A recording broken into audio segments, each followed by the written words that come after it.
Chapter 193. The snow lotus Dan was very beneficial to cultivators, and it was even more useless for ordinary people. When Bai Yi gave the snow lotus Dan to Zhuang Yulong, it was the Bai family's heirloom.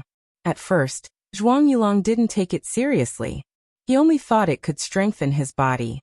After taking it, he felt an energy pouring into his head, which instantly sobered him up and made him feel refreshed.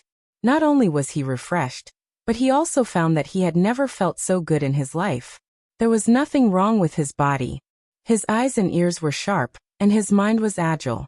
When he saw the trees outside the window, he thought of an excellent poem. He immediately wrote an article. How could he also be admitted to the imperial examination? After studying for so many years, he could still see whether the article was good or not. This article was better than any of the articles he had written before. It was even better than many other students, and this was just his casual work. Zhuang Yulong personally experienced the good of this medicinal pill. He first asked Bai Yi if there was a second one. After hearing that Bai Yi didn't have one, he was very moved. Such a good medicinal pill. Bai Yi just gave it to him. She didn't even eat it. Bai Yi was really good to him. Since then, Zhuang Yulong had become more and more gentle and considerate to Bai Yi, and after he became quick-witted, he was able to create amazing poems when he participated in poetry gatherings. He began to be appreciated and sought after by other students, and he was given the title of Great Scholar Zhuang.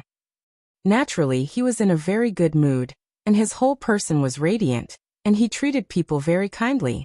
When Zhuang Lushi saw him so happy, she also thought of Bai Yi's good. It was rare that she didn't pick on him anymore. She was much kinder to Bai Yi.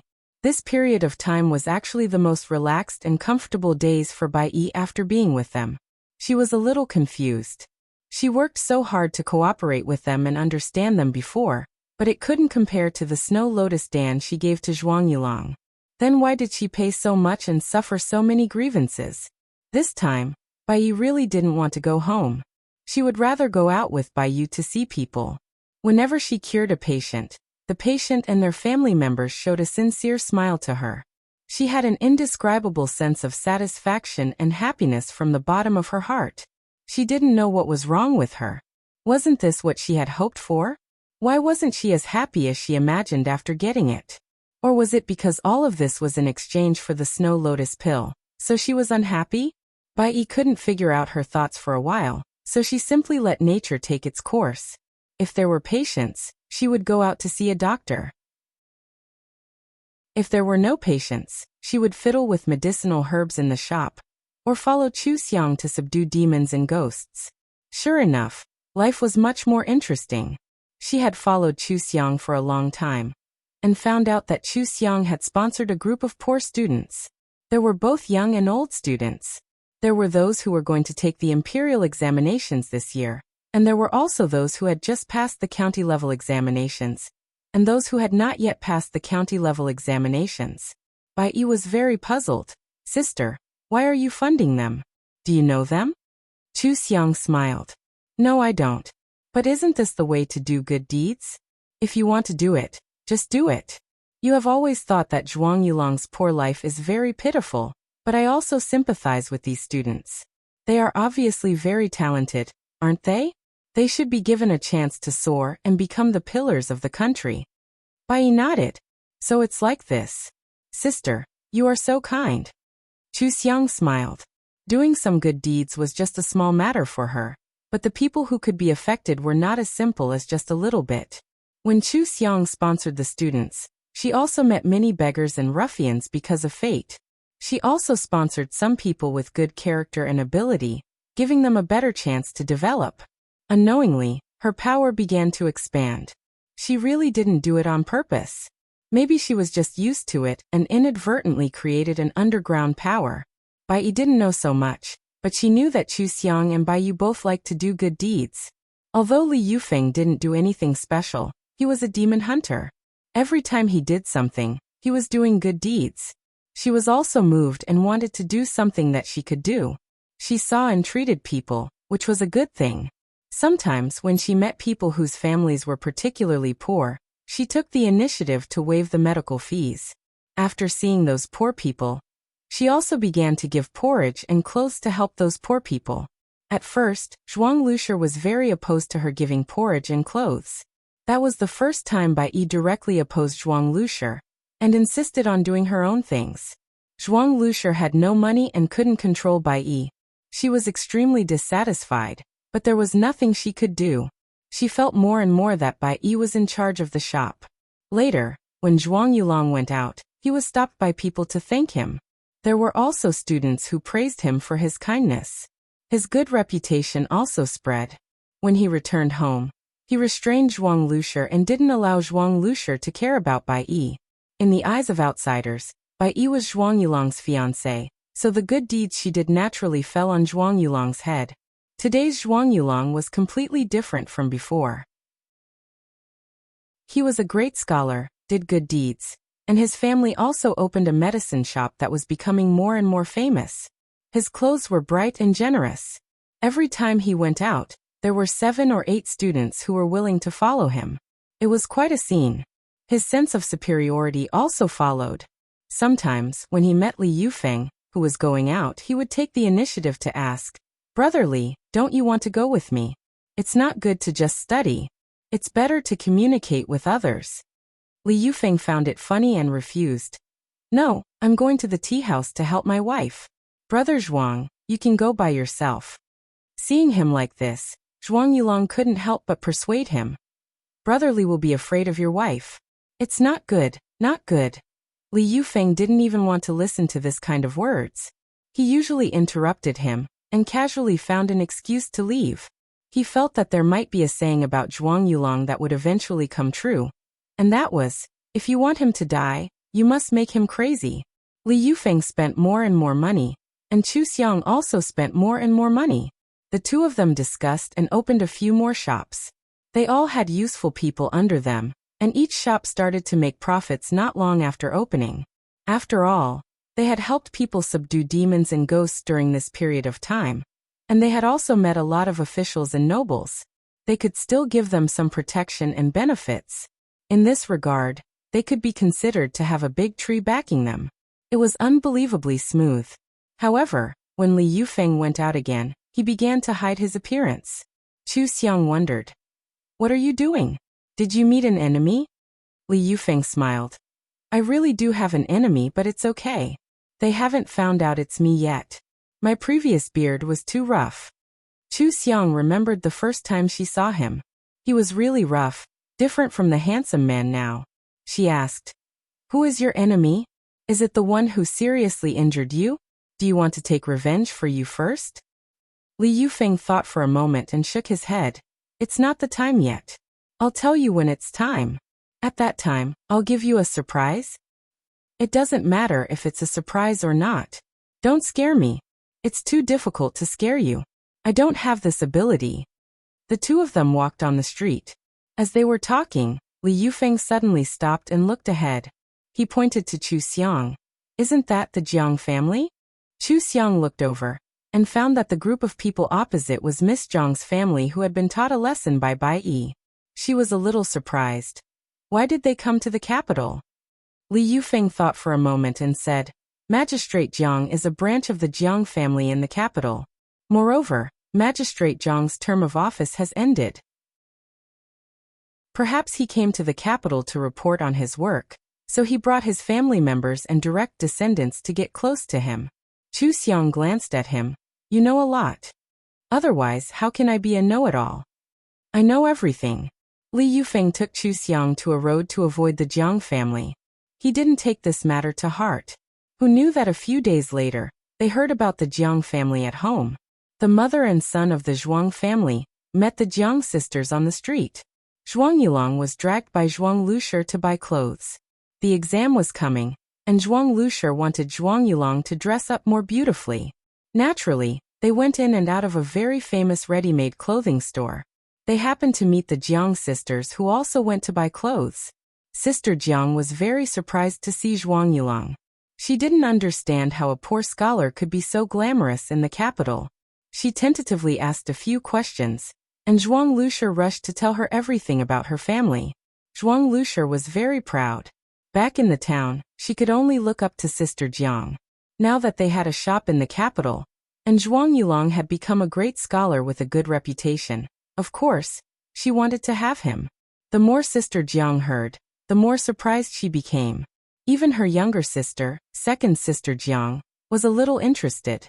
She quietly looked at the handsome Zhuang Yulong. Zhuang Yulong still remembered that his mother sold the fox to Sister Jiang. Later, she returned the money and asked for the fox back. He felt very embarrassed to see Sister Jiang again. However, he more or less knew that the relationship between the legitimate wife and the concubine was not very good. He didn't mention this matter in front of second Sister Jiang. Only at the end of the engagement, he generously married the Jiang sisters together. When Sister Jiang went back, she sent people to inquire about Zhuang Yulong. She didn't expect it to be so easy to find out. Zhuang Yulong had been very high profile recently, and many people knew about him. When Sister Jiang heard that Zhuang Yulong was famous for his talent, it was very likely that he would be in high school. He even opened a shop and lived a good life. Her thoughts couldn't help but float. Although she didn't remember being taught a lesson by Bai Yi, everyone knew that she had fallen from the palanquin to the street. No matter what, it had some impact on her if she made a fool of herself in public. She came to the capital this time, because her family wanted the main family to help find a marriage for her. The status of the marriage was still very important. She knew that the main purpose of her mother coming to the capital this time was to find a good marriage for her younger sister. She hoped that she could marry high. She was just passing by. In the end, she was likely to find a family that looked good but was actually not very good. Then she would have to endure in the future. But if she married Zhuang Yulong, it would be different. She had a good impression of Zhuang Yulong before, but at that time, Zhuang Yulong's family was very poor, so she didn't consider it. Now it was different. Zhuang Yulong could dress well in the capital and treat people generously. It could be seen that his family was really rich. Moreover, Zhuang Yulong was very likely to be in high school. At that time, he would definitely be an official. At that time, she would be an official's wife. Zhuang Yulong was so talented. It was very likely that he would be promoted step by step. At that time, her father would definitely be willing to support him. Wouldn't everything be smooth? No matter what, it would be better than the one her official mother found for her, right? With this idea, Sister Jiang began to wander around the streets. Zhuang Yulong also liked to go to poetry and tea parties, so the two of them often met. From a few sentences to a cup of tea together, they quickly became familiar with each other. Second Sister Jiang also inquired about Zhuang Yulong, and even talked to her mother. However, she was the daughter of the Jiang family's first wife. Master Jiang was the prefectural magistrate, and the family's direct descendants were very powerful in the capital. Naturally, they couldn't be matched with a poor student. Even if the student looked good, he was not worthy of the Jiang family's first wife's daughter.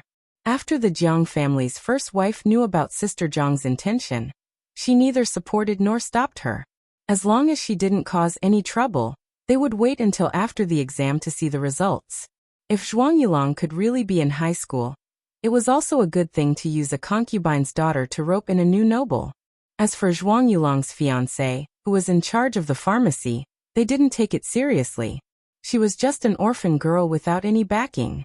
There were many ways to deal with her. It was not worth mentioning. Chu Xiang heard about Sister Jiang at home, because Bai Yi showed anger for the first time.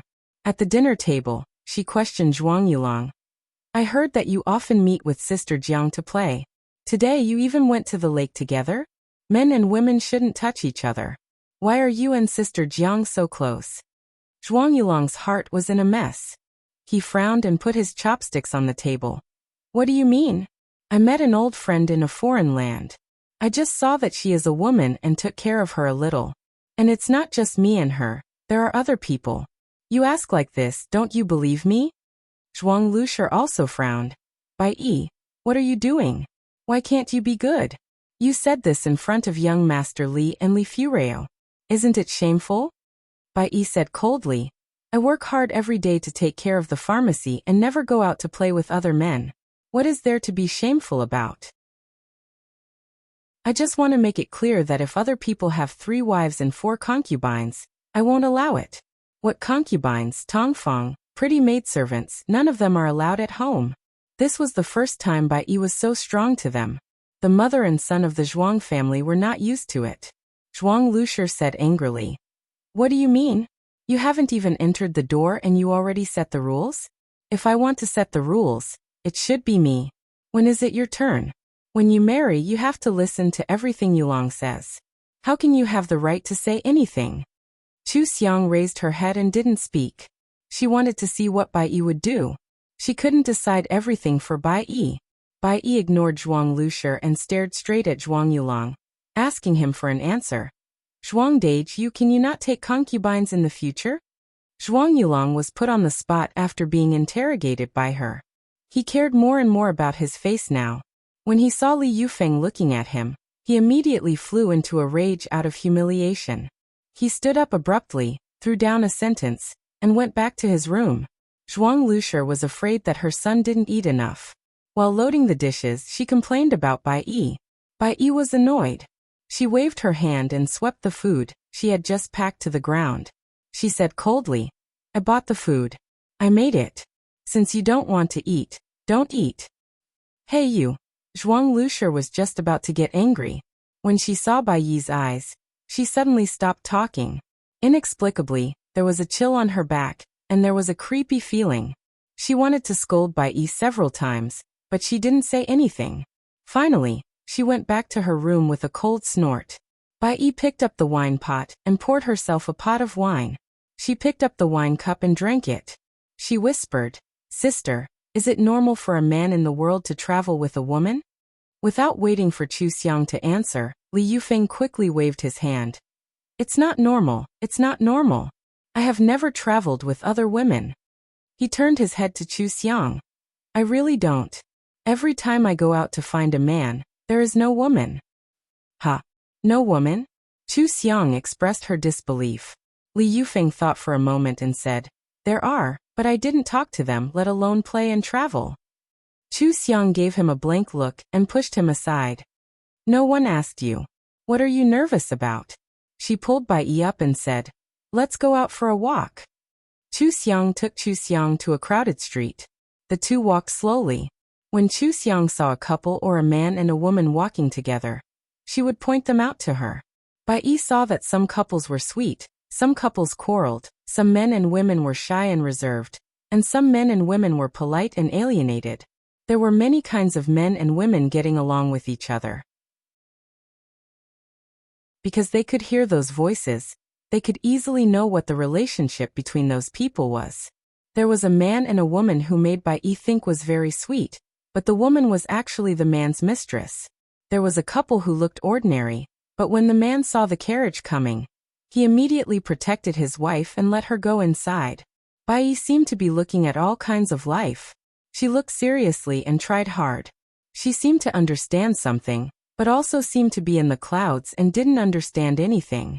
Finally, Chu Xiang asked her, Do you think Zhuang Yulong is good to you? Good. She used to answer good, without hesitation. She just felt that it was very good. Zhuang Yulong secretly hid chicken legs for her fox to eat. He delayed his homework to pick herbs to treat her injuries. He argued with his mother to take her home to raise her. He hugged her, cared for her, and cared for her. Later, when she turned into a human, Zhuang Yulong saw her fall and went to help her. When he heard that she was an orphan, he took her in. When she was bullied by Zhuang Lushi, he would help her. Zhuang Yulong was very good to her. But now, Zhuang Yulong took it for granted that she opened a medicine shop to support her family. He didn't care if she was tired or not. She was a demon, of course she was not tired. But if she was really an ordinary woman, how could she not be tired after working so hard? Zhuang Yulong had taken her family heirloom, but her gratitude had gradually faded. Zhuang Yulong seemed to have forgotten where his intelligence and wisdom came from. He enjoyed all the benefits and even went to the lake to play with other women. When she asked, he even threw a tantrum and left. If he was good to her, then there was no man on the street who was not good to his wife. After seeing so many couples, Bai Yi had a deeper understanding of good and bad. For the first time, she really felt from the bottom of her heart that Zhuang Yulong was not good to her. She whispered to Chu Xiang, Was I wrong? It was obviously good at the beginning. Why did it become like this? If I didn't persuade him to go to the capital, if I didn't make him rich, if I didn't give him the snow lotus pill, would he still be the kind benefactor?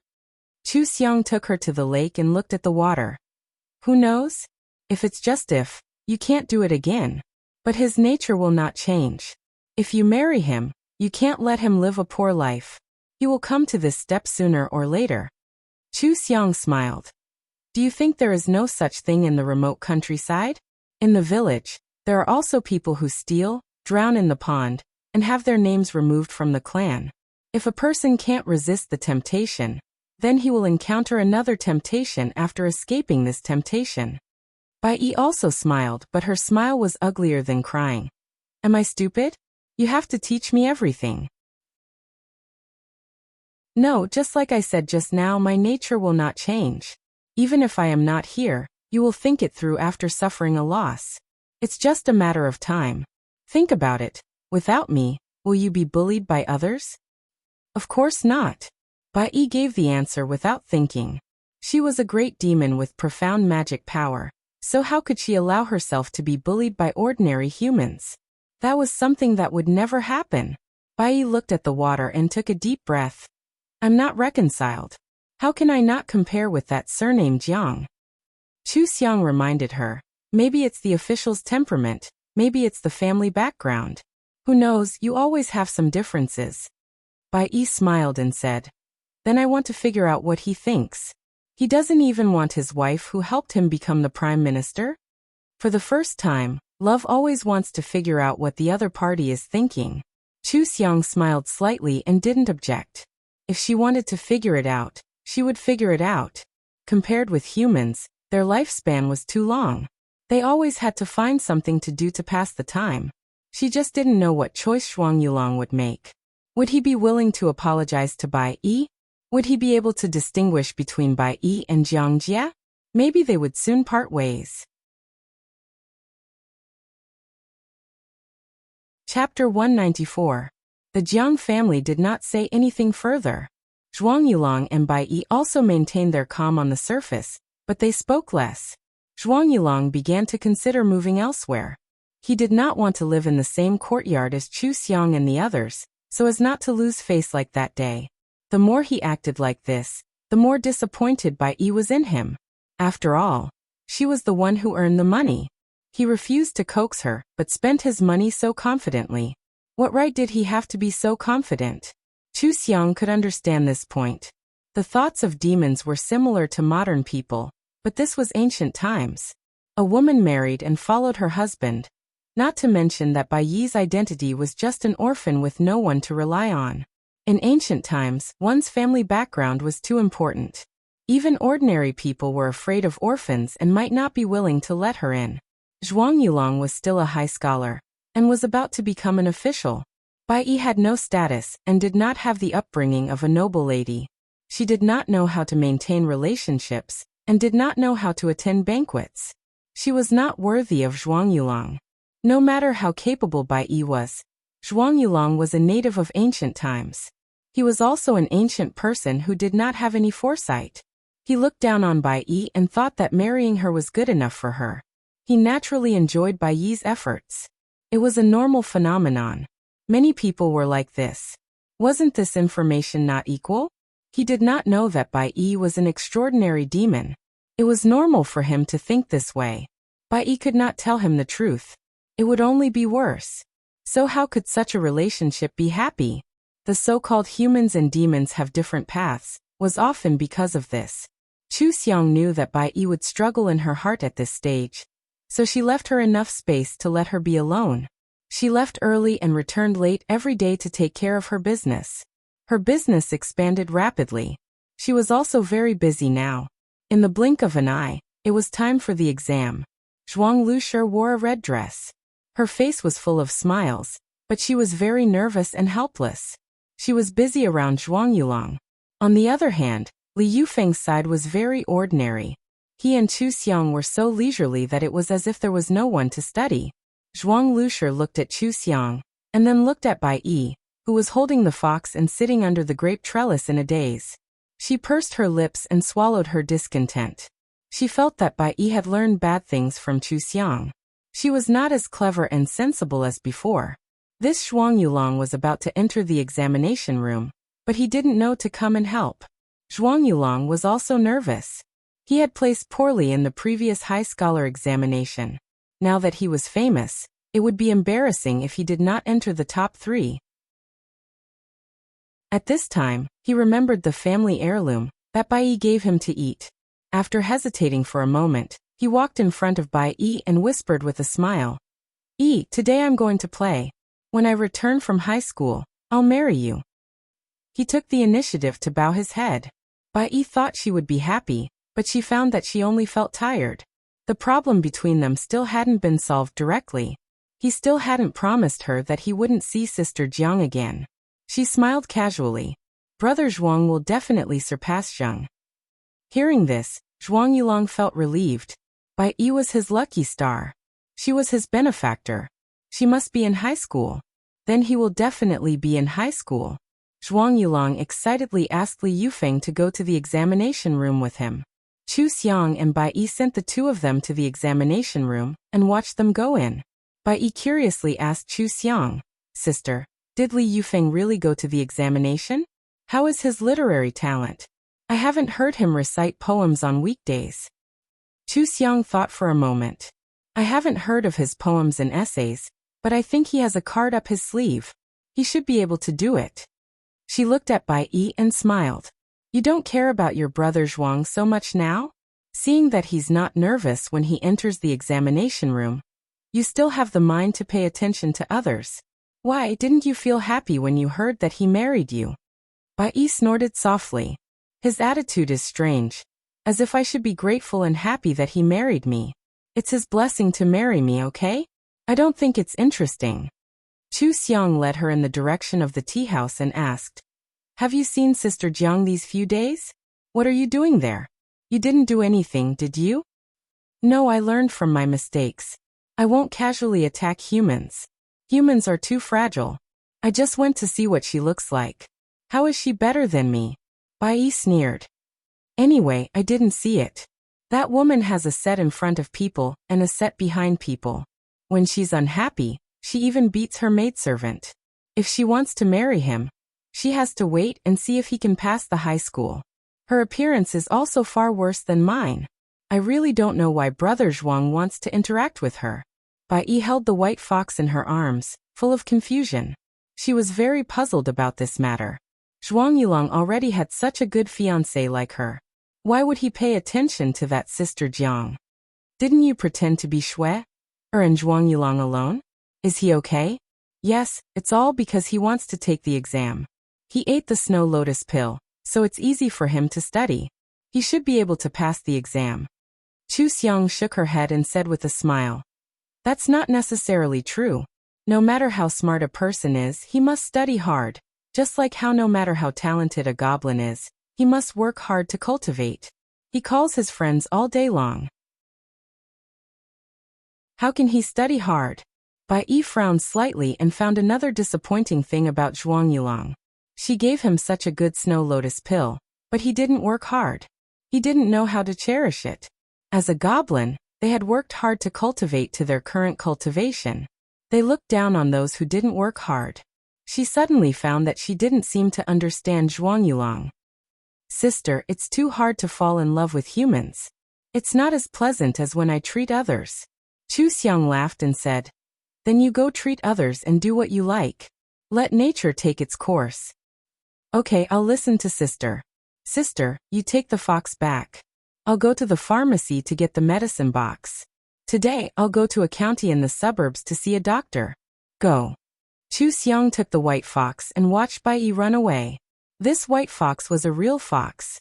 She found it on their way to the capital. It was very intelligent and obedient. Chu Xiang pinched the white fox's ears and smiled. "Your sister Yi is going to work hard. This is the right thing to do. It's too difficult to challenge human feelings as soon as you enter the world. You'll be happy if you do more simple things." The smile on Chu Xiang's lips was faint. She walked on the street with the fox in her arms. Because of her outstanding appearance, she attracted a lot of attention. She recalled when she was a teenager. At that time, She hadn't cultivated and hadn't come into contact with devil cultivators. At that time, she also liked a man.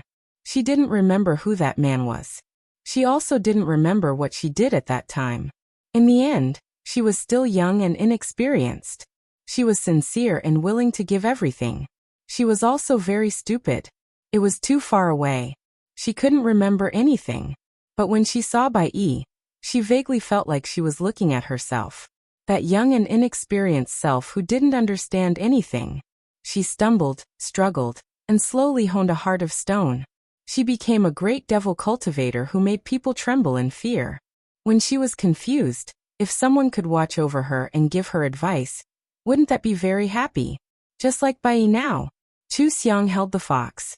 Her leisurely appearance fell into the eyes of those who were interested in her. It was too beautiful to behold. On the second floor of a restaurant, a noble young master holding a folding fan looked at Chu Xiang and asked with a smile, "Who is that woman below? It's not an exaggeration to say that she's the most beautiful woman in the world. How come I've never seen her before?" The blue-clothed man next to him glanced and said, "Third young master, this woman is the proprietress of the Chu Tea House on the street. She came to the capital a few months ago to accompany her husband. Today is the start of the exam. Seeing her walk over there, she should have just sent her husband off." "Oh, she's married?" The third young master's smile faded a little. The blue-clothed man hurriedly said, "Her husband doesn't often show his face. I've never heard of him having any talent. That tea house is called Chu Ji. It's similar to marrying into a family. If third young master is interested, I'll go ask around." The third young master closed his folding fan and gently tapped his palm a few times. He smiled and said, "Let's go to the tea house and take a look. It's rare for us to come out, so let's find some fresh entertainment." "Yes, third young master." The blue-clothed man led the third young master downstairs and added, "The Chu Tea House is very mysterious. The proprietress seems to have some unusual abilities. I heard that she can subdue demons, catch ghosts, and help people with fortune-telling to ward off evil spirits. The matter of the assistant minister of rights Chundaran's family was solved by her." "Oh, interesting. Then I have to go see her. Usually those with abilities are all scattered Taoist priests. This is the first time I've seen such a beautiful woman. I have to have a good talk with her." When the blue-clothed man saw the smile on the third young master's face, he knew that he had taken a fancy to Chu Xiang. The third young master had a noble status. If he took a fancy to a beautiful woman, what did it matter if she had a husband? He immediately ordered someone to make arrangements.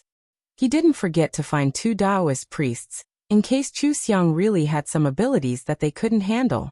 Chu Xiang returned to the tea house. Just as she opened the account book and sat down, she saw the second waiter come over. "Proprietress, there's a distinguished guest in the number 1 private room. He must see you. Do you think?" Chu Xiang didn't take it seriously. "See me? Did he meet with some trouble? You just need to bring him here." The second waiter said awkwardly, "No, he doesn't look like he's here to ask for help. It seems like he heard your name and specially came to see you." Huh. Chu Xiang had never met such a person. However, since he was a guest, there was no harm in meeting him. She stood up and patted the fox beside her hand. "Send this fox to the backyard and get it something to eat. I'll go take a look." Chu Xiang used her divine sense to scan the room. She saw 2 young men sitting in the number 1 private room. There were 4 people who looked like bodyguards standing next to them. She asked someone to make a pot of tea and brought them to the private room. The third young master looked up and saw Chu Xiang. He felt that she was even more beautiful than when he saw her on the street. He couldn't help but praise her with a poem. "I've long heard that the proprietress has an extraordinary appearance. Today, I see that it's true." Chu Xiang smiled faintly. "Thank you, young master. May I know why you called me here?" The blue-clothed man sensibly stood up and stood aside. The third young master smiled and pointed at the seat opposite him with his fan. "Proprietress, why don't you take a seat? I've heard that the proprietress is good at helping people solve problems. I happen to have a matter here, and I want to see if the proprietress can help me solve it." "Then, young master, come and listen." Chu Xiang readily sat down opposite him. She used her divine sense to scan downstairs and found 2 Taoist priests. Her smile deepened. No matter what this man wanted to do, he had to follow her rules when he came to her place.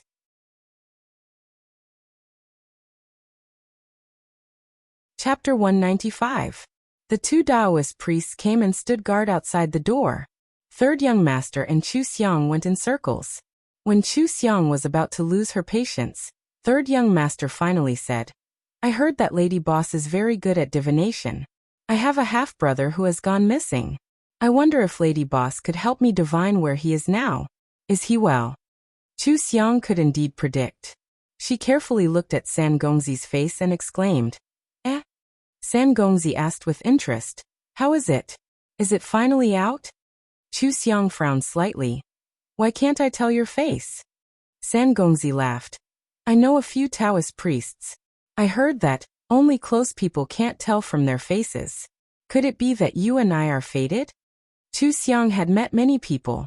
She knew what he wanted to do when he was cocky. However, even if this person was good-looking, this kind of person who casually flirted with a married woman was too despicable.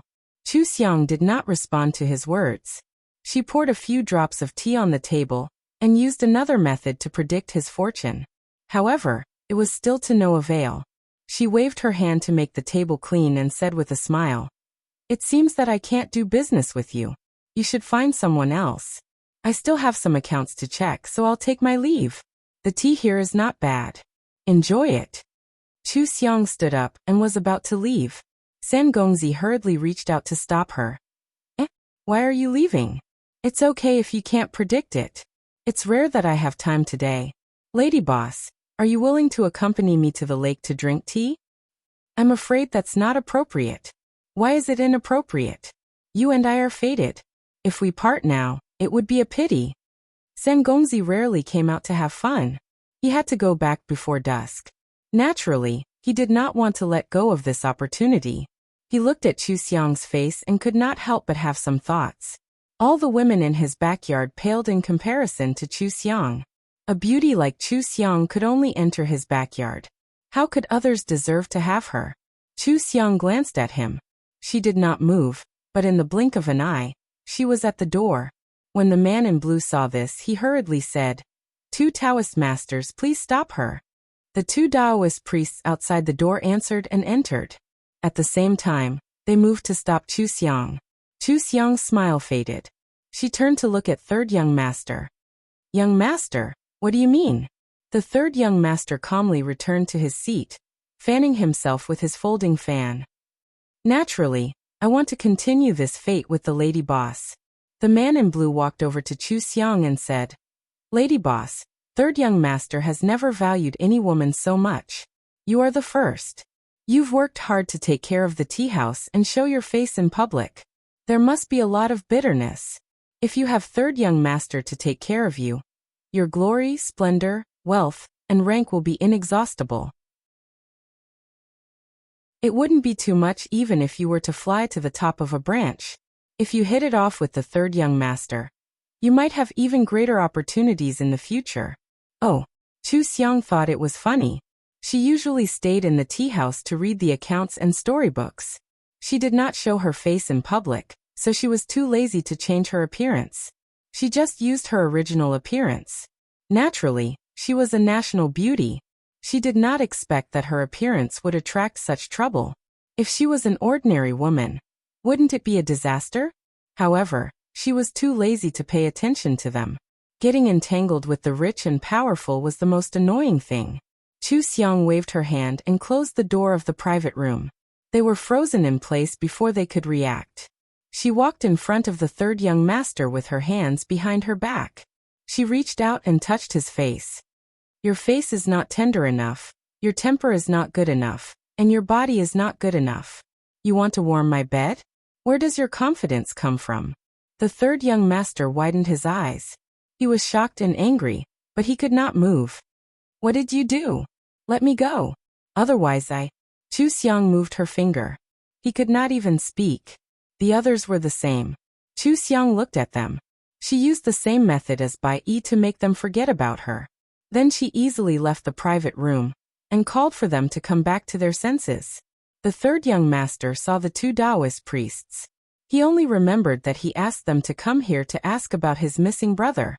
He looked at them and asked impatiently, "Did you find any clues?" The two Taoist priests shook their heads. Third young master, he was too good at covering his tracks. It was really difficult to find him, but he was already seriously injured at the time. Enough. If he is alive, I want to see him. If he is dead, I want to see his corpse. The third young master did not listen to their excuses. He interrupted them and left with a flick of his sleeve. The blue-clothed man followed closely behind. He asked if the third young master wanted to go somewhere else to pass the time. Then the guard and the two Taoist priests also left. From beginning to end, no one remembered that they had seen Chu Xiang. Chu Xiang had long thrown them to the back of her mind when she checked the accounts. He was just a playboy.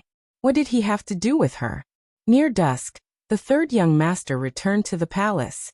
At the palace gate, he met Prince Qi, who was about to return home. When Prince Qi saw him, he frowned. "Where did you go? Imperial father just lifted your confinement. Don't make him angry again." The third young master, who was also the third prince, waved his folding fan and smiled. "Second brother, don't worry. I just went out for a walk and drank some tea." Huh. A white-haired Taoist priest behind Prince Qi looked at the third prince with a puzzled expression. Prince Qi and the third prince looked at him at the same time. Prince Qi said seriously, "Is there anything wrong?" The Taoist priest slowly walked around the third prince and carefully examined him. After a while, he said with a dignified expression, "The third prince has a strong demonic aura. Someone cast a spell on him." "Third prince, where did you go today?" The third prince was shocked. I didn't go anywhere. I just went to a restaurant to eat. Then I went to find your two disciples to drink tea at the tea house. I asked them to divine whether that person was dead or not. They didn't know. I went to the antique street, and then came back." The Taoist priest looked at the demonic aura around the third prince thoughtfully. Could it be that there's something wrong with the antiques? Prince Qi asked in a low voice. "Why did you ask the Taoist priest's disciples?" Even the Taoist priest couldn't find the person. How could his disciples? The third prince was stunned. "That's right. Why did I look for them?" Prince Qi glanced at Prince Qi. The Taoist priest nodded and said, "It should have been done by a demon. Prince Qi, this demon is not an ordinary one. Let me examine the third prince carefully." "Okay. Then third prince, you will come to my residence today. I will go to Imperial Father." Okay. Taoist priest, you must investigate thoroughly. How dare he do something to me? I want him to die without a complete corpse and scatter his soul." The Taoist priest didn't refute. He tacitly agreed with the third prince's words. He left the palace with him and asked him about the details of his trip. Prince Qi also ordered people to find the blue-clothed man and investigate the third prince's whereabouts. Chu Xiang didn't know that someone wanted to investigate her. She opened a lot of shops and checked half of the accounts. Then she made some new expansion plans. She called the shopkeepers of each shop for a meeting and arranged their affairs. She was busy until dusk. Chu Xiang got up and moved her body. Bai Yi ran upstairs. "Sister, are you done?" "I just finished." "What's wrong?" "In a hurry." Chu Xiang motioned her to sit down and asked someone to make a pot of tea. Bai Yi anxiously said, "Elder sister, did you hear? There's a flood in the south. I don't know which corrupt official took the disaster relief funds. Now the people there are suffering and suffering. Many people have already died." Chu Xiang didn't pay attention to this news. "Who did you listen to?" I passed by the Jiang family after seeing a patient today, so I went in to take a look.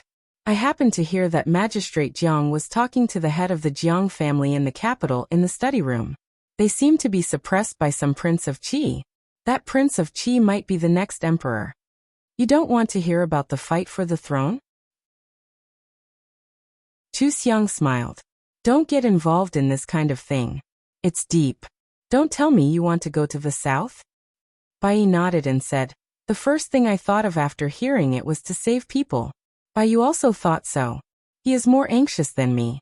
He used to like to practice medicine and save people. The people there need doctors and medicine the most now. I want to send all the medicine in my pharmacy there. I also want to see it in person. Bai Yu and his people not only lack medicine and doctors, but also rice. These corrupt officials deserve to die. They are much more ruthless than us monsters. Chu Xiang held her chin and said, "Of course. Not all people are good. Some are vicious. To use a human saying, they are worse than pigs and dogs. Have you thought about how to talk to Zhuang Lushi? If you want to go, I can give you a sum of money from the shop for you to buy medicine and rice. Remember, money can't come out of thin air. If someone investigates, they will know that your money came from an unknown source. The money from running the shop is different. You have to be careful at all times." "I know, sister. As for Zhuang Lushi and brother Zhuang, only I go back to my hometown to worship the ancestors? Let me think of an excuse. I can't leave right away. There are a few seriously ill people here. But you can ask the escort agency to send the supplies there first. When we are done here, we can catch up." Since the imperial family wants to suppress this matter, it must involve a lot of people. Before you do anything, ask Bai Yu first. Don't be rash and don't be too high profile. Otherwise, your supplies may not be able to enter the disaster area.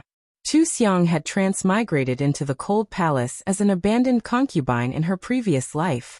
She was also very familiar with disaster relief. She told Bai Yi a lot of things to pay attention to, and Bai Yi remembered them carefully. Now Bai Yi didn't doubt that Chu Xiang knew so much.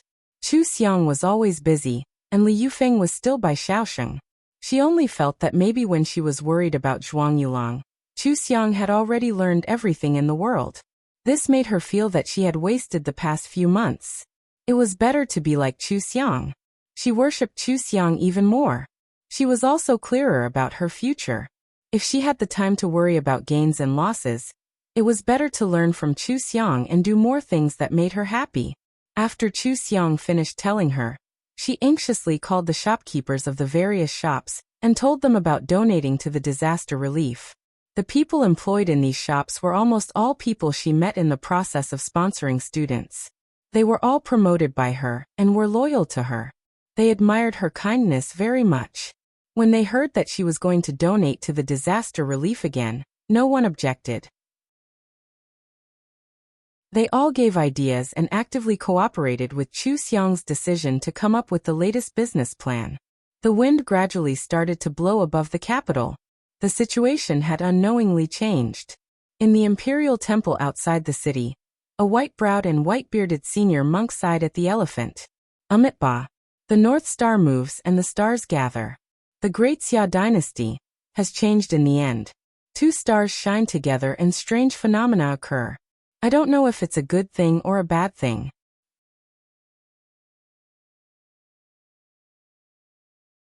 Chapter 196. Chu Xiang's bewitching technique had been learned from a 10,000-year-old fox king, so it was extremely difficult to break it.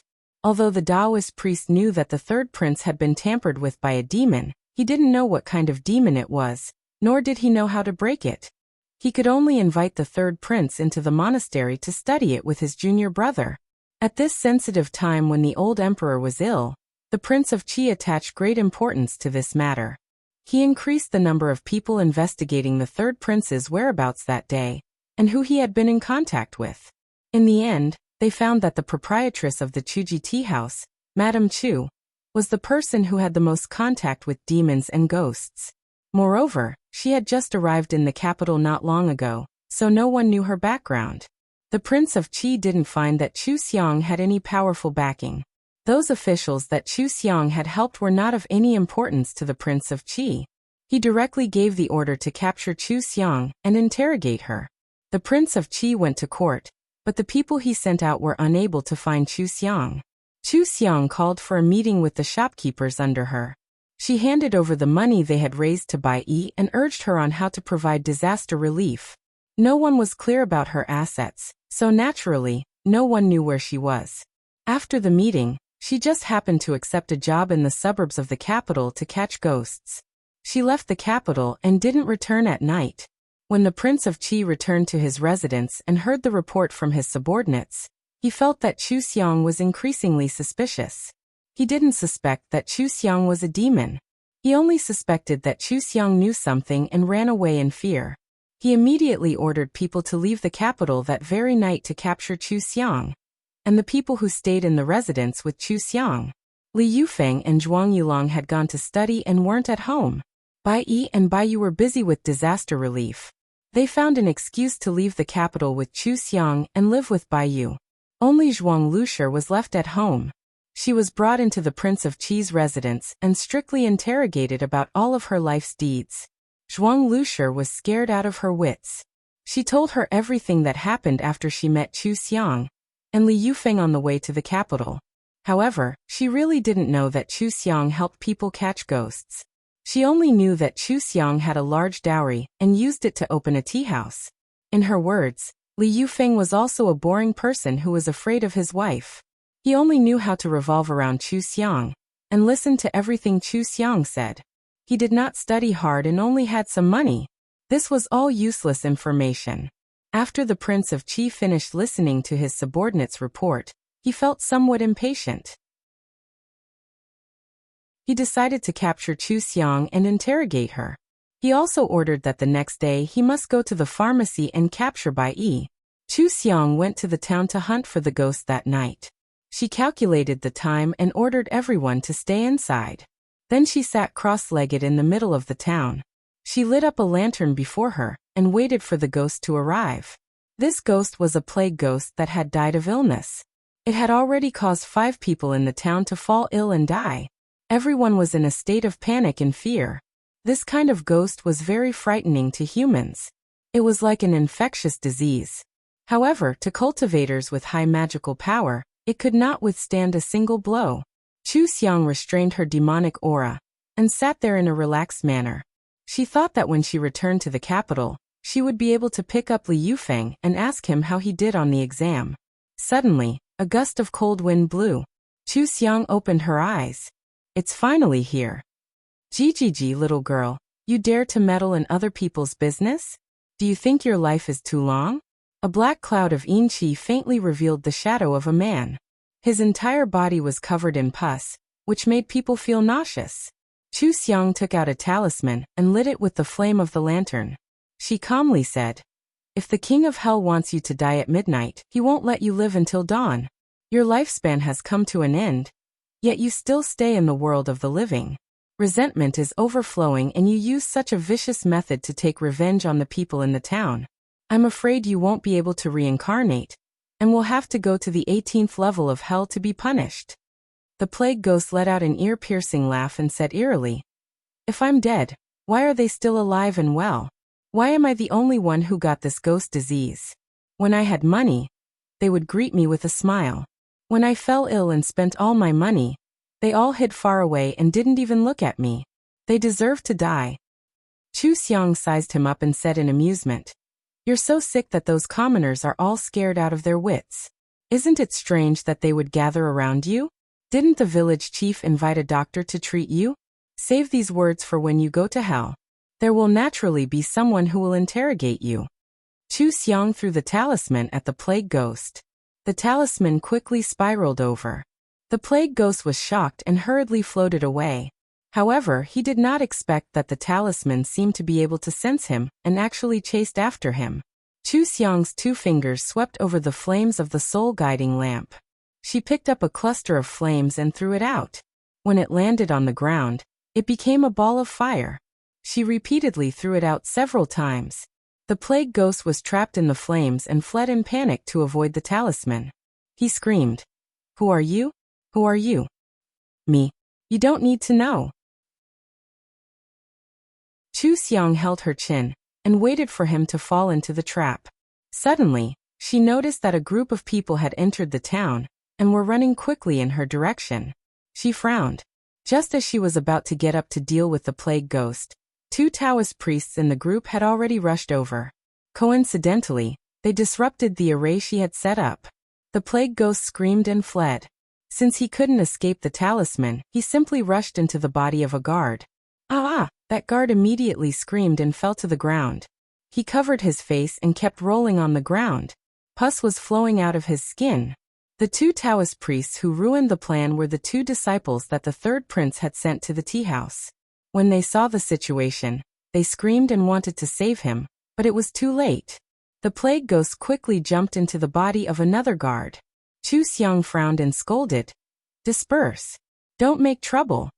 With a wave of her hand, the remaining dozen or so guards were pushed several meters away by a gust of wind. They were far away from the person who was possessed by the plague ghost. Chu Xiang flew over and made a spell with both hands, trapping the plague ghost in the array again. The two Taoist priests immediately widened their eyes and said in shock, "This is not a righteous spell, Chu clan.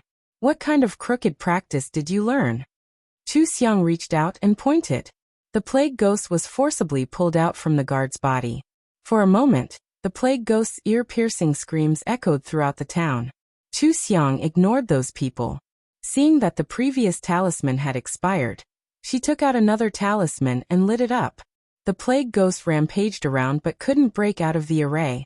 It tried crying, begging for mercy and threatening.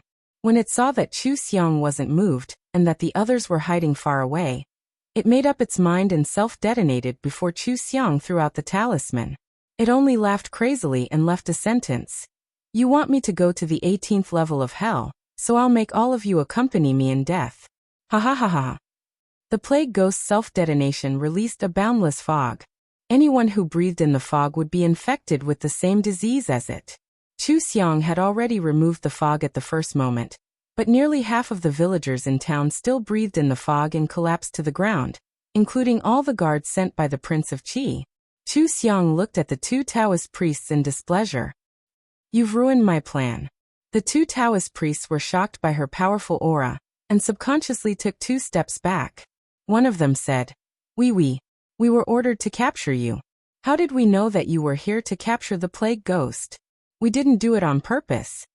But the other person said suspiciously, "You didn't use orthodox magic. After the third prince went to your tea house, he was tampered with by the evil spirit. Now the plague ghost has self-detonated in your hands, harming so many people. I think you did all of this on purpose.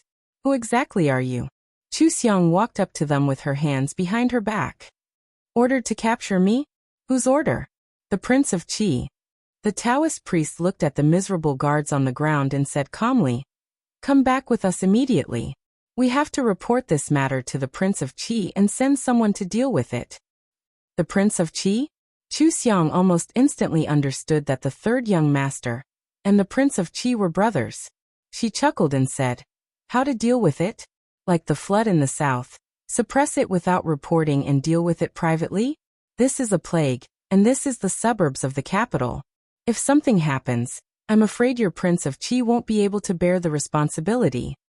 Don't talk nonsense. Come with us." The two Taoist priests wanted to catch Chu Xiang. Chu Xiang defeated them quickly, tied them together, and threw them into the ancestral hall of the village. Then she asked the village head to carry all the sick people to the broken house at the end of the village, and let all the healthy people go to the front of the village. She stuck a spiritual talisman on each person to prevent them from getting sick. Then she moved a few huge stones to block the way in and out. She began to treat everyone. She sent a paper crane to Bai Yu and told Bai Yu to keep an eye on the Prince of Qi, and let him take Bai Yi away from the capital as soon as possible. Anyway, Bai Yi planned to leave with Zhuang Yulang. Now, they could go directly to the south to relieve the disaster. Bai Yu knew that it was best to stay away from the royal family's affairs. He immediately told Bai Yi what was at stake, and sent a message to Li Yufeng. Li Yufeng didn't expect that so many things would happen outside when he just went in to answer a test. He understood the Prince of Qi's style better than anyone else. He told Bai Yu to take Bai Yi and Qianjin, and leave immediately. He also told Bai Yu not to keep a low profile in the south, and to just relieve the disaster. If necessary, he could take care of the corrupt officials. If something happened, he would take care of it. Bai Yu knew that Li Yufeng and Chu Xiang both had their own forces. Although he didn't know the exact situation, with the two's orders, his heart was set. Before dawn, he left with Bai Yi and directly closed the medicine shop. The next day, after the Prince of Qi left court, not only did he not see Chu Xiang and Bai Yi, but he also heard that a plague had broken out in the town, and that Bai Yi had disappeared. He was so angry that he smashed the precious vase on the table. This was the second time he had been unlucky after being crowned king. Last time, he used all his forces and almost killed his good brother. This time he thought it would be a good thing, but he failed again and again. At such a crucial moment, his heart was filled with bad premonition. Before he could send out his subordinates, someone from the palace came. "Prince, the emperor urgently summons. Xiaorao Wang has returned. All the important officials have been summoned." "What?" The Prince of Qi suddenly stood up, his face gloomy. He didn't care about Chu Xiang and Bai Yi and immediately ordered people to prepare a carriage to enter the palace. He hurried to the palace and saw a tall man standing in front of the old emperor. The two were chatting happily. He walked a few steps closer and saw the man's face. The handsome face was completely different from his bearded and sloppy brother. He said in disbelief, "You are?" Li Yufeng turned to look at him and gave him a slight smile. "What, second brother doesn't recognize me? Father Emperor. I look very similar to him when he was young." The Prince of Qi noticed the emperor's gaze and looked over. He smiled and said, "I'm not used to it yet. Imperial brother really does look like Father Emperor. Why didn't Imperial brother send a letter back to the capital? I could have held a welcoming feast for Imperial brother." Li Yufeng waved his hand and smiled warmly. "No need. I was just bored and came to take the exam to play. I heard that Father Emperor was sick, so I came to the palace to visit. I also wanted to ask, what is the matter with the flood in the south and the plague in the suburbs of the capital? How come when Father Emperor is sick, no one cares about such a big matter?"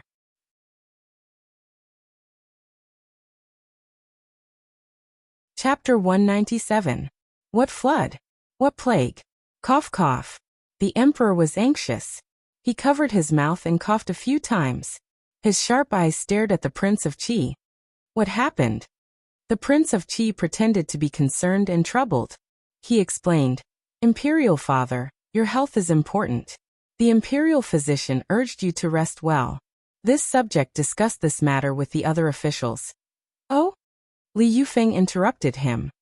He looked at the officials in the court with interest and asked bluntly, "Second brother has already discussed this with you? I wonder what the other officials think about this. Why did the disaster relief funds disappear without a trace and no new measures have been taken? It seems that the other officials did not do their best to share Imperial Father's worries. This subject does not dare." The 6 officials hurriedly cupped their hands and bowed. Those who secretly supported the Prince of Qi were already nervous. The others could also see that Li Yufeng did not come with good intentions, and were very surprised. Li Yufeng did not wait for the Prince of Qi to speak and turned to the emperor. "Imperial father, this subject grew up in my maternal grandfather's family and rarely returned to the capital. For many years, I have not been able to fulfill my filial duties in front of Imperial father and feel extremely guilty. Now that Imperial father is not feeling well, this subject should not report this matter to Imperial father, but this subject is truly worried. The flood in the south is becoming more and more serious. Without disaster relief funds and surplus food, there will be countless deaths and injuries. This subject's wife, Madame Chu, is benevolent and could not bear to see the people suffer. She ordered her adopted sister, who is good at medicine, and friends to bring money and supplies to the disaster relief. Who knew that a plague would appear in a town in the suburbs of the capital? When this subject was taking the examination, my wife had already entered the town to treat the patients and advised the villagers to seal the roads in and out. However, when this subject came out of the examination hall, I found that the capital was peaceful and no one cared about that town. This subject is worried about the people and my wife. I beg Imperial Father to allow this subject to manage this matter." The officials more or less knew about the flood in the south. However, with the plague in the suburbs of the capital, those people were trapped in the town. How could they know? Even the Prince of Qi did not know about the plague. When he heard that it was in the suburbs of the capital, his eyelids twitched uncontrollably. When he looked at the emperor again, his face turned black. The old prime minister asked with a grave expression, "Unfettered king, is the plague true?" "Absolutely true." Li Yufeng swept a glance at their shocked and worried expressions before turning to the Prince of Qi. second brother sent many people to that town yesterday. Why have you not informed the ministers of such an important matter? The officials all knew that the old emperor was in poor health, and that the king of Qi had concealed the matter of the flood. Upon hearing Li Yufeng's words, their first reaction was that he had concealed the plague as well. How could he not know? If he didn't know, why did he send people to that town? The Prince of Qi hurriedly lowered his head and admitted his mistake. Imperial father, this son did not know about the plague. Yesterday this son only sent people to capture a suspicious person. I do not know where they went. I will send someone to investigate. If the epidemic is true, I will make arrangements to deal with it as soon as possible. He raised his head and smiled in relief. Fortunately, Imperial brother is well informed and knew about this matter as soon as he left the examination hall. I don't think the epidemic will spread. I wonder if Imperial brother can lend the person who delivered the message to you to Chindi. Chindi will ask him to understand the situation. Oh right, Imperial brother is already married? How could Imperial sister-in-law put herself in danger? The people around her didn't know how to stop her. They were too muddle-headed. Chindi will arrange for someone to fetch Imperial sister-in-law. The two princes were at each other's throats, their words like knives stabbing at each other. The officials remained silent, and only glanced at them from the corners of their eyes. The Prince of Qi's counterattack was brilliant. So many of them didn't know. So how could the Free Prince know so clearly when he just left the examination hall? He didn't know when his wife was still in that town. Unless this was a self-directed drama, how could the news spread? Who spread the news? Did the messenger bring the plague into the capital? These were all big questions. Li Yufeng smiled. The counterattack was brilliant, but the problem was, the emperor didn't suspect him. No matter how much he counterattacked, it would be useless. He didn't even need to explain. He walked to the emperor's side and poured him a cup of tea. Once again he requested, Imperial father, this son has never done anything by Imperial father's side. Now that Imperial father is in poor health, this son can't continue to enjoy life freely. Can you leave the flood and plague matters to this son? This son will not disappoint Imperial father. The emperor nodded without hesitation. All right, you will be fully in charge of this matter. Imperial father, this son. The Prince of Qi cried out in disbelief. The emperor raised his hand to signal him to be quiet. He said unhappily, we are not terminally ill, deaf-mute and muddle-headed. We can't bear your filial piety. Today, we called everyone into the palace to hold a banquet to welcome Yufeng. However, the disaster is urgent. You all must assist Yufeng in dealing with the disaster as soon as possible. We want to know the details before 9 p.m. today. Yes, Imperial father. This subject obeys. Li Yufeng and the ministers answered at the same time. The Prince of Qi could only listen. After that, the emperor gave Li Yufeng his most capable steward and a team of imperial bodyguards. He was afraid that he wouldn't be able to use people outside all year round. The Prince of Qi's face turned green when he left the palace. He was so angry that he almost shattered his teeth. This was the reason why he wanted to kill Li Yufeng. A son that he had only seen a few times was countless times more important than these sons who grew up in front of him. If there was anyone who could cause a change in his path to the throne, it would undoubtedly be Li Yufeng alone. The emperor kept Li Yufeng and waited for them to leave before his expression softened. He asked with concern, Yufeng, have you suffered outside these days? When did you get married? Why didn't you return to the capital and let Imperial father hold a grand wedding for you? Which family's daughter is it? Li Yufeng sighed lightly and went forward to sit beside him. He was the only one who dared to sit on the emperor's seat. However, not only was the emperor not angry, he even revealed a smile and patted the back of his hand. Li Yufeng supported him to lean against the soft pillow and smiled faintly. Imperial father, you asked me so many questions at once. Which one do you want this son to answer first? Everyone is fine. Imperial father just wants to know if you are doing well. It wasn't good at first. My good second brother and third brother find me more and more unpleasant to the eye. Li Yufeng held the emperor's hand and transmitted some spirit energy over.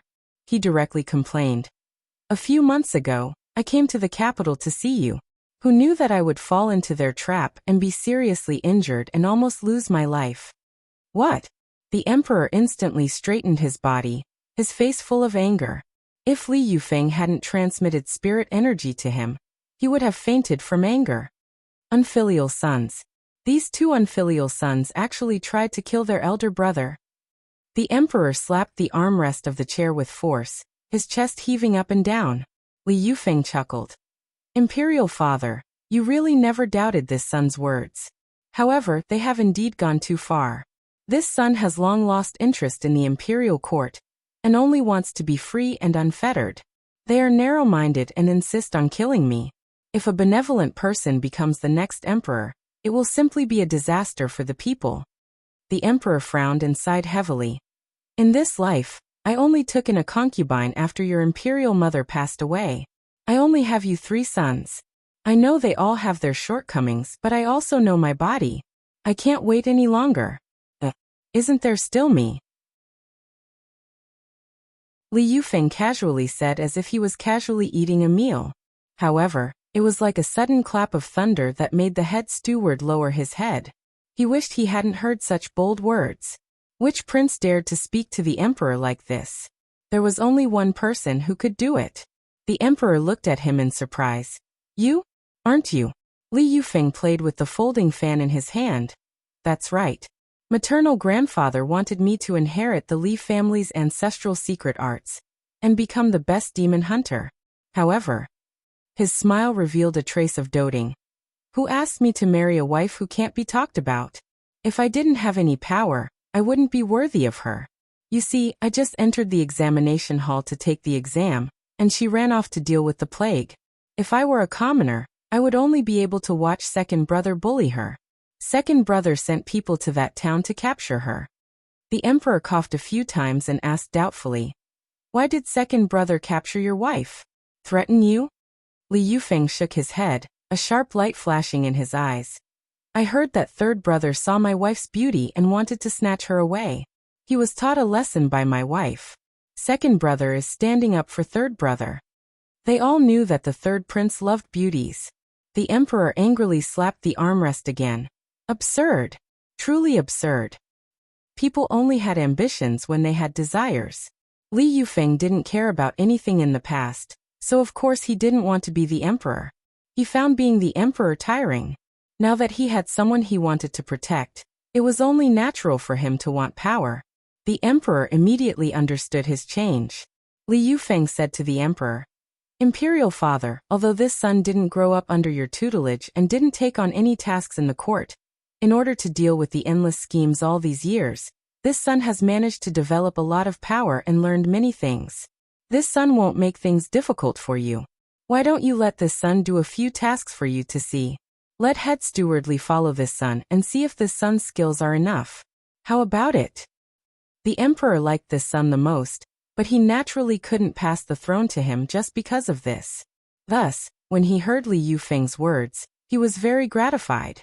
He patted Li Yufeng's shoulder and nodded in agreement. You've always been smarter than other children. If your maternal grandfather hadn't snatched you away, this emperor would have personally taught you and made you the crown prince.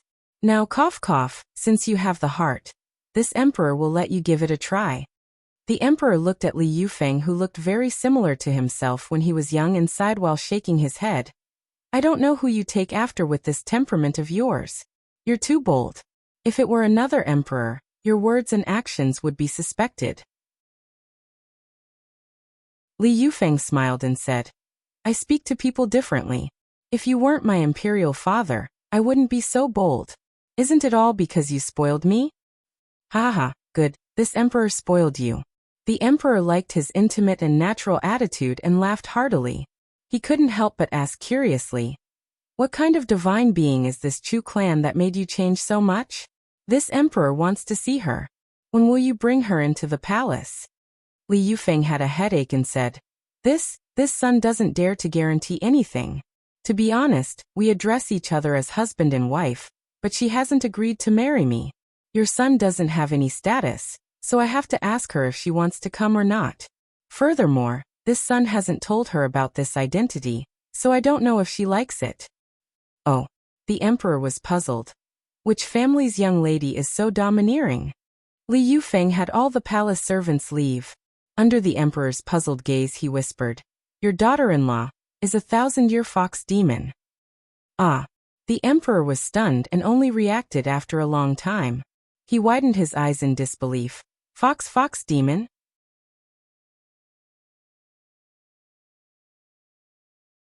Chapter 198. Li Yufeng channeled spiritual power to the emperor and smiled lightly. "Father, don't be agitated. You haven't seen your eldest daughter-in-law yet. Don't faint again. Calm down. Didn't I just find a demon? It's not a big deal." "It's not a big deal? You still want me to see your ability. If you marry a demon, no matter how strong you are, the ministers won't agree to let you be the emperor. You've been led astray by the Li family. What a mess. How can there be so many good ladies?" That's right. Are you greedy for the beauty of the fox demon?" How could the emperor not be agitated? He was so agitated that he was incoherent. Li Yufeng touched his face and said helplessly, "Maybe she's greedy for my beauty. Fortunately, father, you gave birth to me so good-looking. Otherwise, she wouldn't care about me." The emperor's eyes widened. You good for nothing. Then why are you fighting for the throne? You can go to the mountains with your fox demon to cultivate. Why are you stirring up trouble? Once you enter the imperial court, the minister's thoughts will be moved again. Isn't it chaotic?" Li Yufeng sighed. "The mountains are boring. Xiang likes interesting things." "Father, I'm serious. So what if she's a demon? Xiang has already sent people to help. If she enters the imperial court, it will be our imperial court's blessing. Also, I'm not boasting. With me and Xiang overseeing this country, do you still have to worry? In the next 100 years, the country will prosper and be peaceful. Even if this son's life is over, Xiang will take care of our descendants for the sake of this son's face. It is impossible for the country to perish." "What country perish? You unfilial son. What are you saying?"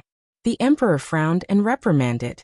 However, any emperor knew that it was not easy for a dynasty to survive for hundreds of years.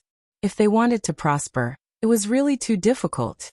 Li Yufeng's words tempted him, but the word fox demon made him think that it would bring disaster to the country and the people.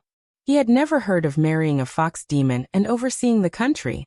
Li Yufeng could tell what he was thinking and smiled contentedly. "Your son may not be good at other things, but his eyesight has never lost to anyone. I worked hard to get Xiang to help you. If you don't want to, then I'll work hard to build another force for Xiang to play with. I won't come back. Go." What force should he build? The emperor shook his head and sighed.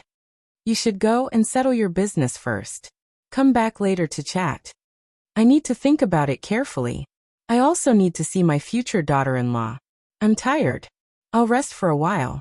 "All right, this is the spiritual tea personally made by your eldest daughter-in-law. It's good for your health. Please try it. This son will take his leave. Imperial father, please have a good rest." Li Yufeng placed a pot of spirit tea on the table and left with a smile. Li Yufeng didn't have any place to hide anything on his body. He just took out a jar of spiritual tea out of thin air. Such immortal means were not worth mentioning to cultivators like them. The emperor looked at the jar and sighed. Emperors couldn't cultivate. Even his empress stopped cultivating after marrying him. Otherwise, she wouldn't have died of illness so early. If Li Yufeng chose the throne, then his future lifespan would definitely be shortened. How much did he like someone to make such a choice?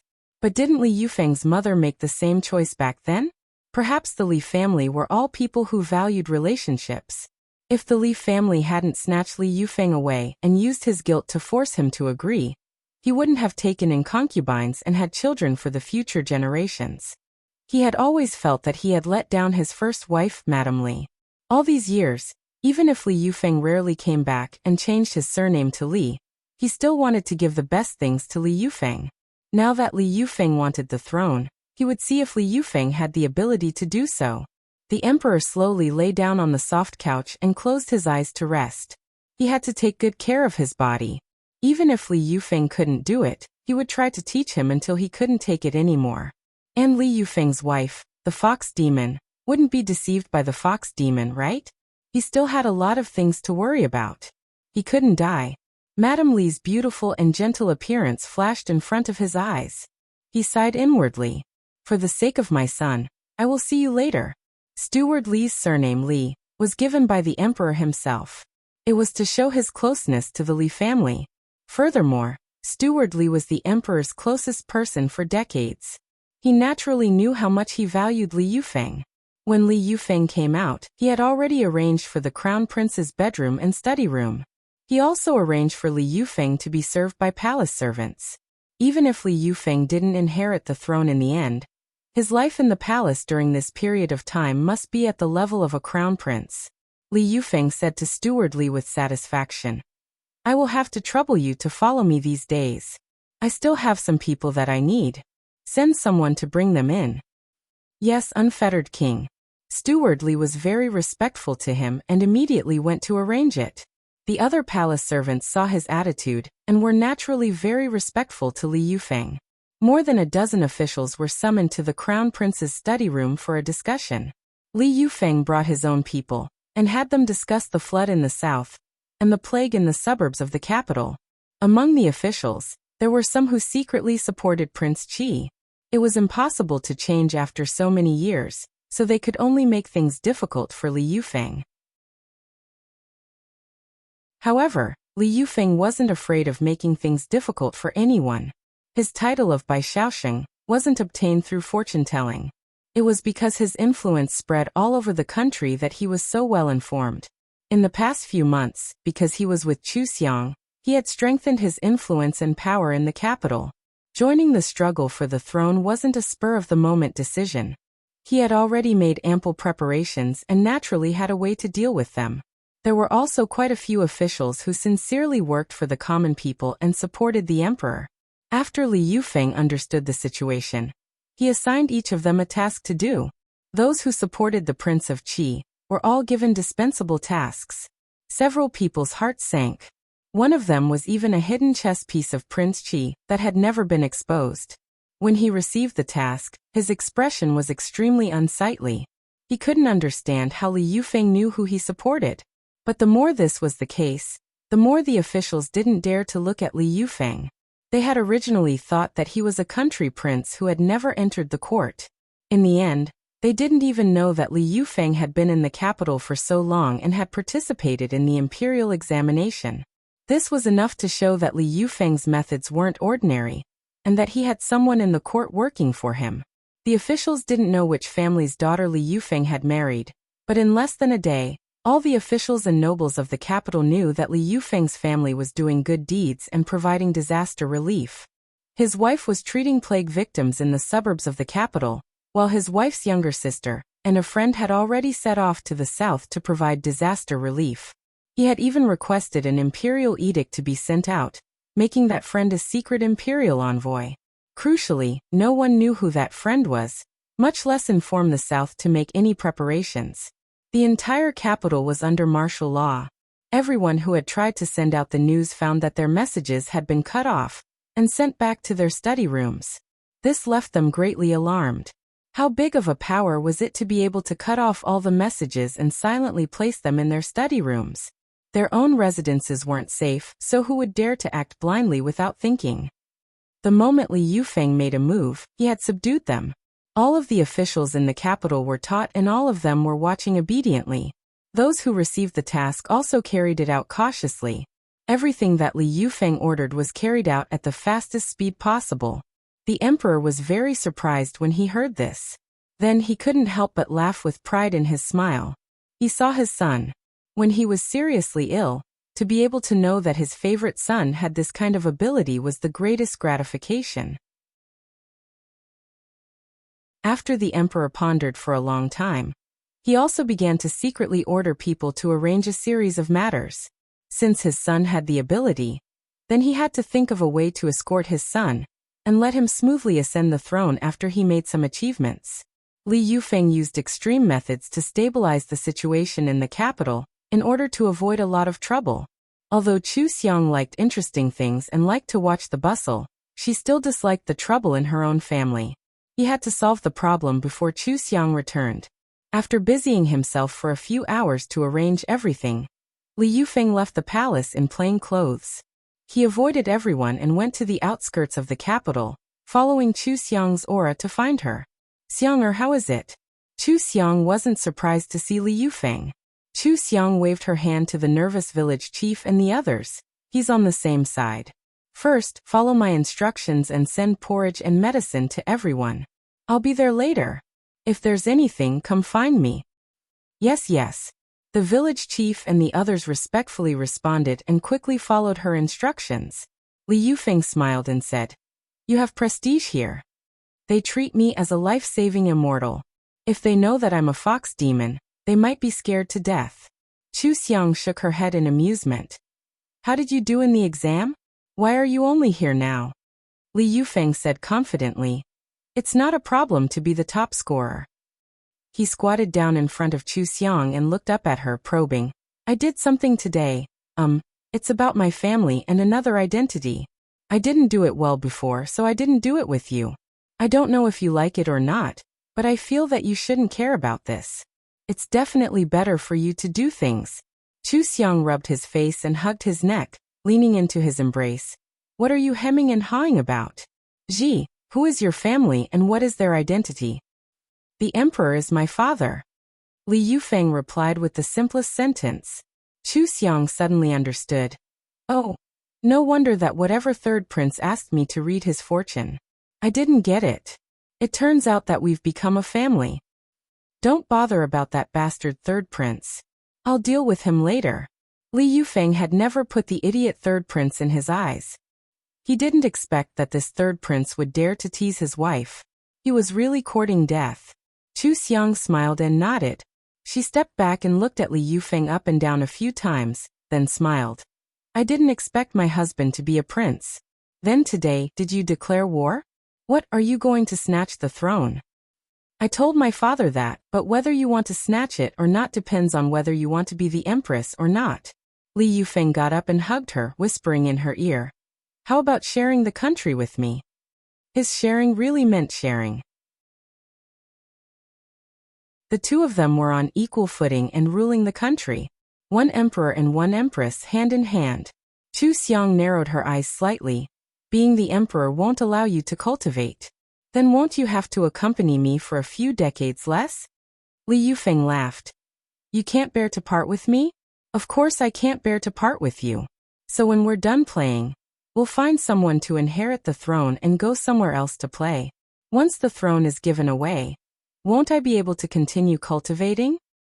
"I knew you wouldn't be so honest." Chu Xiang kissed him on the lips and smiled. "Okay, I haven't tried being the demon empress yet. Let's play."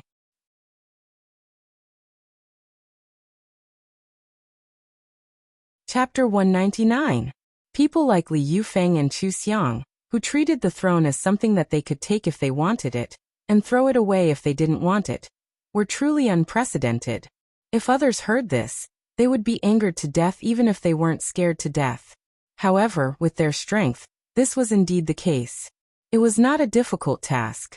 Of course, their so-called play was not harming the country. Anything that was in their hands would have the best result. The peace and happiness of the common people was not something that they could play with. After the two of them decided on the plan to seize the throne, Li Yufeng asked about the situation of the plague in the town in detail. This was the first task he took over after entering the court. He must do it beautifully to convince the ministers. Fortunately, the plague and flood this time were personally managed by them. With Chu Xiang, Bai Yu and Bai Yi, his first task was destined to not be bad. As long as the disaster relief was properly arranged, it would be fine. Chu Xiang also gave him a lot of ideas. She had done these things before and was very familiar with them. She casually mentioned them based on her experience. In just 2 hours, they had agreed on the details of the disaster relief. Every plan was clear and could be implemented directly. Before Li Yufeng left, he said to Chu Xiang, "It's really a blessing for my court to seize the throne. With you helping me, isn't it a great blessing?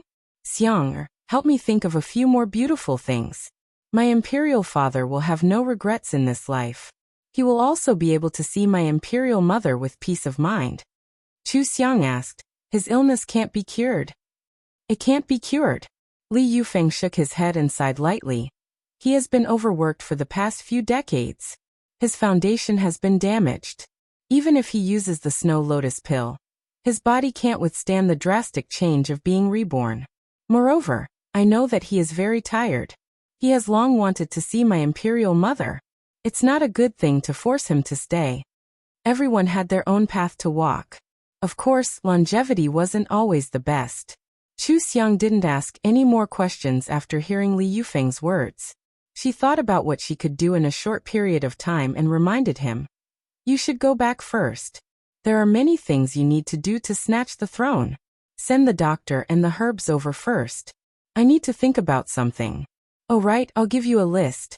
These are all my shops. If you need anything, just make the arrangements. Bai Yi's side is also arranged. Help me take care of her. Don't worry. Li Yufeng took the name list and put it away carefully. He planted a kiss on Chu Xiang's forehead and quickly returned to the capital. That night, Li Yufeng personally sent the imperial physicians, doctors, and several carriages of medicinal herbs to the town. The 2 imperial physicians and the 10 physicians with good reputations in the capital were somewhat nervous. The name of the plague was too frightening. The town only allowed people to enter and not leave. Before they came, they had all left their wills with their families, but they did not expect the plague to be controlled. The 12 doctors first asked the village head about the situation here. When they heard the village head gratefully thanking Chu Xiang for what she did, they couldn't help but feel a little surprised. They already knew that there was a Lady Chu here. She was the lady boss of the Chuji tea house and the wife of the unfettered king. However, they thought that the Chu family was only here to provide money and manpower. They never expected that she actually knew medicine and even controlled the plague. As they learned about the current situation in the village, their surprise became deeper and deeper. When they learned that none of the villagers at the beginning of the village were infected, their curiosity about Chu Xiang reached its peak. They all went to the sick area at the end of the village to look for Chu Xiang. When they arrived at the end of the village, they saw Chu Xiang checking the pulse of the patients one by one. A patient cried in fear and asked, Immortal Nyang Nyang, am I dying? I'm so uncomfortable, my eyes can't see clearly. Chu Xiang smiled and fed her medicine, whispering, You're fine, don't think too much. Listen to me, take the medicine well, eat well, I promise you'll be fine. Another person also cried, Immortal Nyang Nyang, don't lie to us. How can there be a plague that can be saved? The whole village will be burned down. I don't want to die. My son is just 1 month old. Chu Xiang stood up and looked around. Her voice was filled with the power of comfort, gently conveying to them, I'm fine, you're fine. Do as I say, everyone here will recover. Do you believe me? Believe. Believe. A 7 or 8-year-old girl really said. Immortal Big Sister is the most powerful. You can even catch ghosts. I believe in Immortal Big Sister. You must have come down to save us. Chu Xiang was amused by her childish words. That's right, I'm here to save you, but I'm not an immortal. Just call me Boss Chu from now on. Don't cry, help each other out. Drink the porridge and medicine while it's hot. I'll come see you tomorrow morning. Chu Xiang had already sensed that there was someone at the door. She put down the empty bowl and walked out. Seeing the doctors, she asked them what they were good at and gave them their tasks. She had them prepare the medicine, brew the medicine, and take care of the patients. An imperial doctor couldn't help asking, Princess Consort, can your medicine really cure this plague? Also you can catch ghosts? Chu Xiang nodded. I came here to catch ghosts and treat their illnesses. I should have let my little sister come, but she closed the pharmacy and went to the south to help with the disaster, so I can only do it. The medicine needs to be changed so you don't need to question me. Just do as I say, and I'll take responsibility if anything happens. Anyway, you don't have any better methods, right? Yes, then we'll listen to the Princess Consort. Each of you will have one of these talismans. Keep them on you and you won't get sick. Go and see the patients and give them some confidence. I still have things to do, so don't come looking for me unless it's an emergency.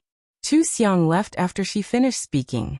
The 12 doctors were thrown into a pile of patients. It should have been a very scary thing, but they didn't know why they weren't that scared. Perhaps it was because Chu Xiang's attitude was too natural, or perhaps it was because Chu Xiang's aura made them subconsciously believe her. They looked at each other and took their talismans to see the patients. Chu Xiang returned to her temporary room and lit a lamp to write a plan. If she wanted to make some achievements in a short period of time, she would need a large amount of manpower, money, and good ideas. She didn't need to worry about manpower or money. She could just leave it to Li Yufeng. She just needed to choose the right ideas. Crops were the first to bear the brunt since it was related to the food and clothing of the commoners. There were many people who starved to death every year. If this could be solved, wouldn't the old emperor be overjoyed? After all, she had lived in a village in the 70s, so she knew a lot about farming. She wrote down 5 types of crops that didn't exist in this dynasty. They were high-yielding and easy to cultivate potatoes, sweet potatoes, and corn. She also wrote down how to increase the yield of cotton, rice, and wheat. But she wasn't an expert, so these suggestions still needed to be tested by experienced people. She only needed to write down what she knew and let Li Yufeng arrange for people to do the rest. As for the other things like soap, glass, and cement, she knew they were good, but she didn't know how to make them. After thinking for a while, she drew a few more blueprints and made a few practical cold weapons. These were all things that the old emperor could see the results of. She estimated that there were enough of them, so she used a paper crane to pass the things she had written down to Li Yufeng. Li Yufeng flipped through memorials late at night. When he saw what Chu Xiang had given him, even someone as experienced and knowledgeable as him couldn't help but be shocked. Where did Chu Xiang find out about these things? He suddenly recalled how, a long time ago, Chu Xiang had joked with him that he should never inquire about her matters. She was truly becoming more and more mysterious. Li Yufeng looked at the papers for a while and smiled. Who cared how she found out? In any case, she was the Chu Xiang that he knew. It was enough that they were happy together. There was no benefit in delving into it. Li Yufeng called over his trusted aides and arranged for them to carry out these tasks. He spread the news through the night and searched for all the things he needed. No one could have imagined that Li Yufeng would do so many things after taking the first position. Not even King Qi had a clear grasp of his strength, and had yet to arrange for people to counterattack. Just like that, Li Yufeng had seized the initiative. From this day on, Li Yufeng, like King Qi, stood at the very front of all the officials in court. His knowledge and experience caused the officials to have a whole new level of respect for him. The emperor was even more clearly delighted, praising him no end in court. This caused the atmosphere in King Qi's faction to grow increasingly tense.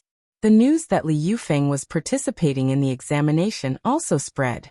The names of the examinees couldn't be seen when marking the papers, so the officials marking each paper were extremely cautious and prudent. The emperor was extremely concerned about this matter, and King Qi couldn't do anything about it. He simply had the officials mark the papers impartially.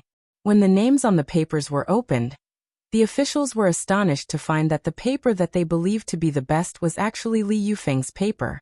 Once this news spread out, the minister's impression of Li Yufeng became better. Soon after, Li Yufeng released some news, making the officials believe that they had found it out themselves. Many people knew that Chu Xiang had opened so many shops and sponsored so many students and children. They also knew that Chu Xiang and her younger sister were both divine doctors. One was treating the plague, while the other was providing disaster relief in the south. They were both very benevolent people.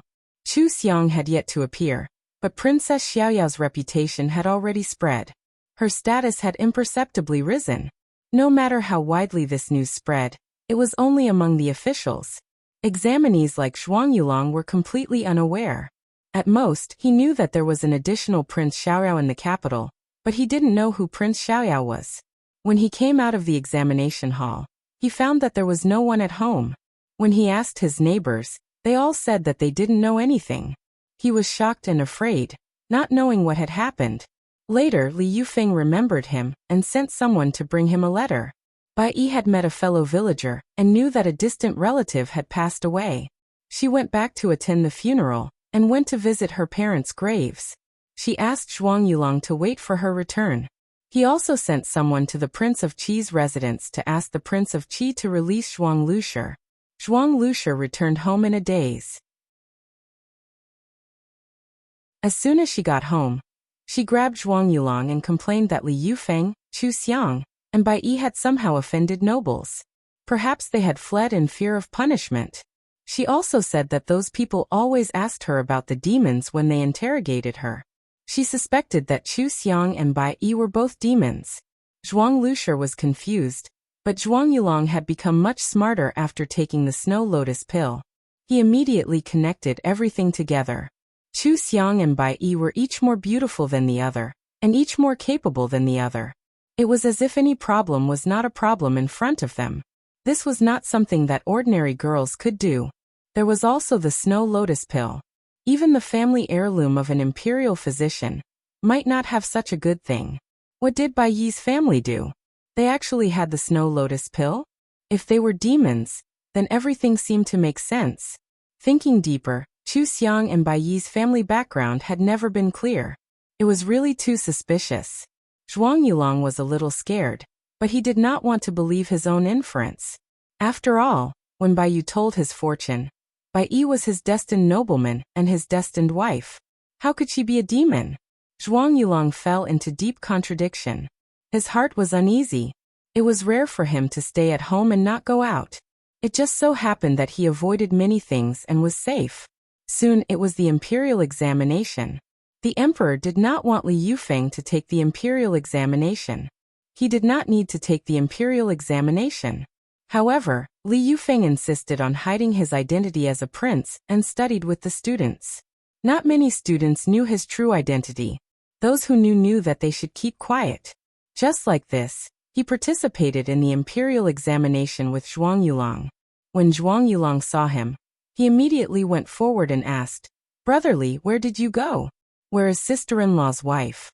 Li Yufeng smiled faintly and said, "We met someone we know and temporarily stayed at his house. We won't go back." "Oh right, Bai Yi left in a hurry and only left a message. You don't have to worry. She will be back in a few days." "Okay." Zhuang Yulong looked at Li Yufeng and asked hesitantly, "Brother Li, is sister-in-law really okay? Are you all okay?" "Of course, I can't be any better." Zhuang Yulong looked at Li Yufeng suspiciously. His heart was full of doubts. However, he had no other choice. He could only take one step at a time. At the end of the imperial examination, Li Yufeng won by an absolute landslide and was selected as the top scholar. Zhuang Yulong was selected as the third because of his excellent essay and outstanding appearance. Zhuang Yulong never felt that Li Yufeng was good at studying. In the past, he always showed his superiority in front of Li Yufeng. He thought that he would be the top scholar. He never thought that he would lose to Li Yufeng.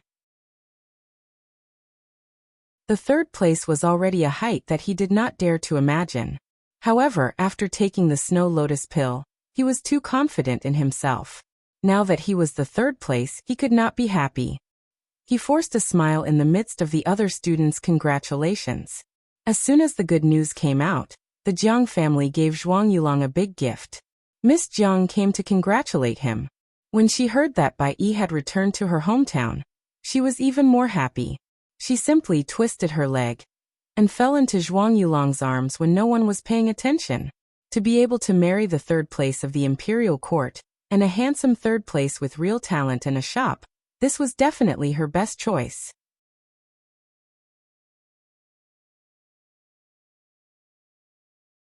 Chapter 200. The Jiang family did not oppose Miss Jiang's choice. The situation was a bit chaotic now. If she really married another family, she might be easily implicated. It was not worth the risk for a concubine's daughter. It was better to choose someone with no background. The main family of the Jiang family supported the Prince of Qi. The Prince of Qi was in need of people. Zhuang Yulong seemed to be good with words. If the Prince of Qi liked him, it would be a good thing for the Jiang family. Just like this, the Jiang family's children began to walk around with Zhuang Yulong, giving him some hints. But Zhuang Yulong did not have this intention. Although he felt proud that the sister of the previous prefectural magistrate liked him, he remembered that Bai Yi was the one who could make him the prime minister. He could only marry Bai Yi, so at first he did not give any response. Until he heard Miss Jiang mention the Prince of Qi. He knew that the Prince of Qi was most likely to be the next emperor, and that the Jiang family could support him to work for the Prince of Qi. He could not help but feel emotional. If he could work for the next emperor, wouldn't it be a merit for him to rise to the throne? This was the shortcut for young people to rise to the top. He did not know why, but he remembered Bai Yu's words. Rao's fate would change. Bai Yi was his benefactor in the past. Who could guarantee that she was still his benefactor now? He did not know where she had gone. How could she help him be the prime minister? At this time, Bai Yi had already arrived at the southern flood. She followed Bai Yu and saw the suffering of the victims. She personally treated them and comforted their emotions. She even thought of ways to help them find food to fill their stomachs. She was extremely busy, and her heart was shaken. But she did not forget to pay attention to Enreo's situation. The two foxes she had left with Zhuang Yulong were very intelligent. Before she left, she told them to take care of Zhuang Yulong. If there was anything wrong, they could send a message to her through the other Yao. In just a few days, she knew that Zhuang Yulong and Miss Jiang were very close. Bai Yu asked her worriedly, "Are you okay?" "Don't worry, he will not marry anyone else. He knows that you and he are a pair." Bai Yi looked at her and shook her head. "It shouldn't be like this." Bai Yi was silent for a long time. Then she said in a low voice, "It shouldn't be like this. Sister is right. I should be happy. I can't live like this. Otherwise, what's the point of cultivating? I want to return to the capital and settle this matter. Either he will not associate with other women, or I will annul the marriage. It's better for everyone." "That's good too. Come back quickly. Don't forget that there are countless refugees waiting for you to save them." Bai Yu reminded her that there were more important things to do. Bai Yi seriously agreed. She left her belongings and medicinal herbs behind, and rushed back to the capital as fast as she could. This distance was nothing to Yao Lai. She would be able to return very quickly. She just wanted to be a little more straightforward, and let the matter come to a conclusion, before she could do other things with peace of mind. She didn't want to worry about this anymore. When she passed by the town that was plagued by the plague, she went to look for Chu Xiang. Chu Xiang told her about Li Yufeng's identity, as well as the Prince of Qi, the Taoist priest, and the other enemies. She told her to be careful and look for Li Yufeng if she had any problems. Of course, Chu Xiang supported her leaving Zhuang Yulong. In the past, Bai Yi might not have wanted to hear it, but now she only felt that Chu Xiang was right. She had basically made a decision in her heart. She returned home leisurely with a bundle of cloth, and pretended to be happy. She even brought some local specialties from her hometown. Zhuang Yulong was a little relieved, but also a little conflicted. He felt that his benefactor had returned and wondered if his fate had changed. Bai Yi saw his dilemma. According to Chu Xiang's teachings, every time she went out on the pretext of going to the shop, she would turn into a fox and pester Zhuang Yulong, staying by his side. Of course, Zhuang Yulong would not guard against the fox. Bai Yi soon discovered that Zhuang Yulong was still conflicted about whether Bai Yi was his benefactor. Thunderbolt on a clear day was not enough to describe Bai Yi's mood. She thought that at least they had feelings for each other.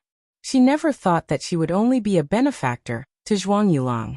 Zhuang Yulong did not know that she had saved him, so she gave him the snow lotus pill. Shouldn't Zhuang Yulong be grateful to her? Why did the kind benefactor who did not pocket the money she picked up in the past become like this? Before Bai Yi could figure it out, Zhuang Yulong and Zhuang Lushir went to a famous temple in the capital to worship Buddha. Madame Jiang and Miss Jiang also went with them. Bai Yi did not oppose them this time. When they found an excuse to go out, she readily agreed. She also went out to see a patient. Then she quietly restrained her demon aura and followed behind them. Bai Yi watched as if she was watching a play. She saw that Miss Jiang's maid went to bribe a monk. She saw that when the monk read the fortune for Zhuang Yulong, he and Miss Jiang were a good match. Miss Jiang would bring him prosperity. She saw Zhuang Yulong's slightly shocked expression clearly. She also saw Zhuang Yulong tactfully and eagerly ask the monk about his future. Bai Yi self-deprecatingly attached herself to the monk and looked at Zhuang Yulong seriously. "Young master, You originally had a fiancé, but this woman's luck has run out and she is of no help to you. Miss Jiang, on the other hand, is a blessed wife for you. You will have many children and grandchildren, and your future will be limitless. I can't reveal too much information. That's all I can say. Amitabha. A real monk would not say such words. But Zhuang Yulong did not care so much at this time. He only knew that Bai Yi's luck was gone. Now the one who was beneficial to him was Miss Jiang and the Jiang family. Bai Yi watched him leave with a complicated expression. Like an outsider, she also left the temple. She had been following Zhuang Yulong and watching him. She saw Zhuang Yulong thinking alone in the study. Then, she saw Zhuang Yulong and Zhuang Lushi understand the signing of the marriage contract. She tactfully guided Zhuang Lushi to take the initiative to break the marriage contract. Bai Yi returned home before dark. Zhuang Lushi had already prepared a table of good dishes. Her attitude towards her was unusually kind. Bai Yi smiled and told them about the interesting things in the shop. The atmosphere at the dinner table was very warm. If it was a soft-hearted person, they would probably be too embarrassed to mention the marriage contract, right? However, Zhuang Lushi and Zhuang Yulong were not soft-hearted at all. Zhuang Liushi's words implied that Zhuang Yulong was about to become an official. He must have a good wife to help him take care of the rear residents and interact with the other wives. The position of husband could not be taken by a doctor like Bai Yi, who appeared in public. Zhuang Lushi earnestly advised Bai Yi. If Bai Yi was good for Zhuang Yulong, she would be wronged. They would take good care of her in the future. After 1 or 2 years, they would marry her and let her be a concubine. In the future, when she had children, she would be no different from a wife. Bai Yi was no longer ignorant. She knew how difficult it was to be a woman in the world. She knew the difference between a legal wife and a concubine. Zhuang Liushi's words made her feel ridiculous. If they didn't have her, what were they? She raised her head and asked Zhuang Yulong's opinion. Zhuang Dage, do you think so too? Zhuang Yulong's face was full of embarrassment and frustration. Zhuang Lushi immediately took over the conversation. Don't make things difficult for Yulong. Of course, he doesn't want to let you down. It's me. It's all my idea. But I'm also doing it for the good of this family and Yulong. You're so considerate. You must understand, right? You're sensible. We'll remember you're good. We won't treat you unfairly. Bai Yi looked at Zhuang Yulong. No matter what, I won't agree. Zhuang Dage, I want you to tell me personally. As long as you agree, I'll break off the engagement with you. Zhuang Yulong didn't want to bear the name of being heartless, so he let Zhuang Lushi do it. How could he be willing? But Bai Yi ignored Zhuang Lushi. She only waited for Zhuang Yulong's words. In the end, Zhuang Yulong had no choice but to express his attitude personally. Bai Yi chuckled. She didn't need to look in the mirror to know that her smile was uglier than crying. She stood up and walked to the door. She stopped and said, "The engagement is invalid. You don't have to make things difficult for me. You don't have to take care of me. If you want to break it cleanly. I'm going to live in the shop. I won't come back in the future. From now on, we'll go our separate ways. If we meet on the street, we'll pretend we don't know each other. Oh, maybe I'll close the shop and go back to my hometown. We won't have a chance to see each other in the future. Zhuang Dage, thank you for taking care of me these days. You take care." Even if she was sad, Zhuang Yulong was still her benefactor who saved her life. The simple words "take care" were perhaps the greatest kindness she could leave behind. But before she could go out, Zhuang Lushi rushed over and grabbed her. "What?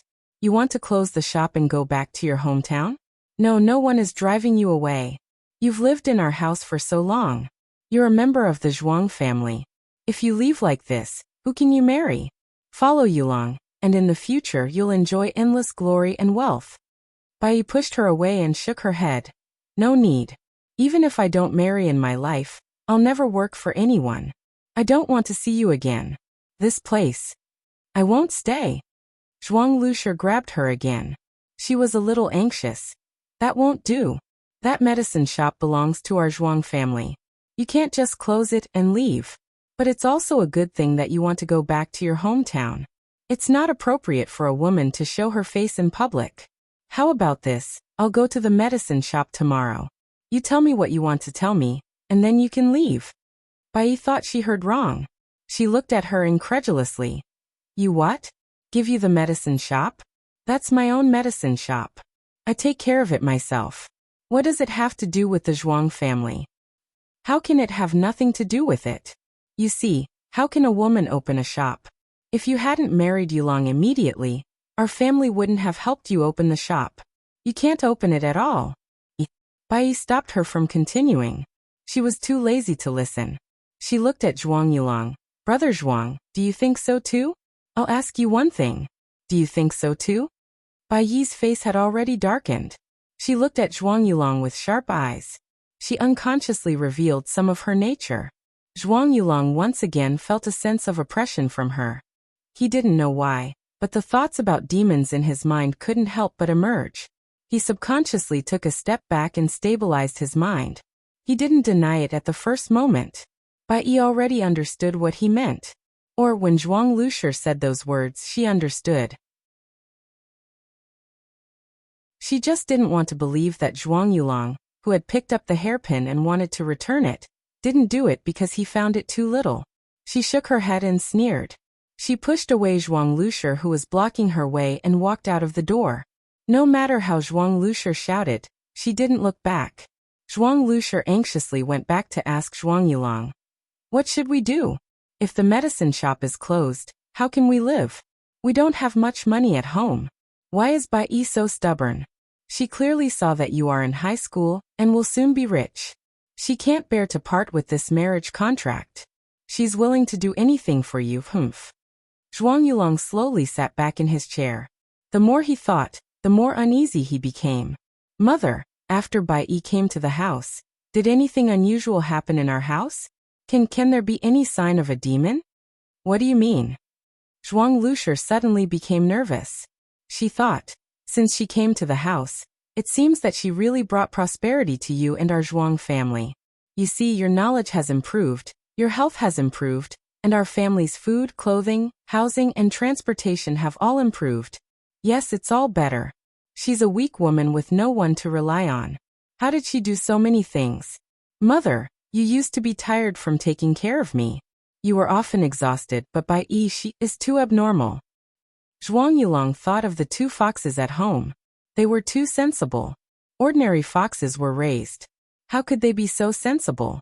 Zhuang Yulong felt his hair stand on end. When he thought that Bai Yi might be a demon, he was terrified. Just now they had offended Bai Yi. Bai Yi didn't have anything when she left, but she was obviously very dissatisfied with them. Would Bai Yi retaliate against them? There was also that snow lotus pill, such a magical medicine. He ate it, but he didn't marry Bai Yi. He also wanted Bai Yi's shop. Would Bai Yi be angry and deal with him? Zhuang Yulong usually met with the scholars in the capital. He had heard some stories of gods and ghosts. The more he thought about it, the more scared he became. After telling Zhuang Lushi to close the door and hide, he went straight to the Jiang mansion to ask for help. He didn't have any specific grievances. He only suspected that Bai Yi was possessed by a demon when she left the capital. He wanted to ask a capable master for help. This showed that he was loyal. The Jiang family was the Prince of Qi's people. They quickly found a Taoist priest in the Taoist temple that worked for the Prince of Qi. Of course, this was not the two leaders of the Taoist temple, but their disciple. The Taoist priest who went to catch Chu Xiang was his fellow apprentice. Bai Yi was sitting in the backyard of the medicine shop in a daze. Suddenly, she was attacked by a Taoist priest and was almost injured. She flew to the roof and said angrily, "Stinky Taoist priest, what are you doing?" It happened so suddenly that Bai Yi didn't restrain her demon aura. The Taoist priest looked at her in surprise. "Fox demon? So you are a demon. Why did you pretend to be an orphan girl and get close to Zhuang Yulong?"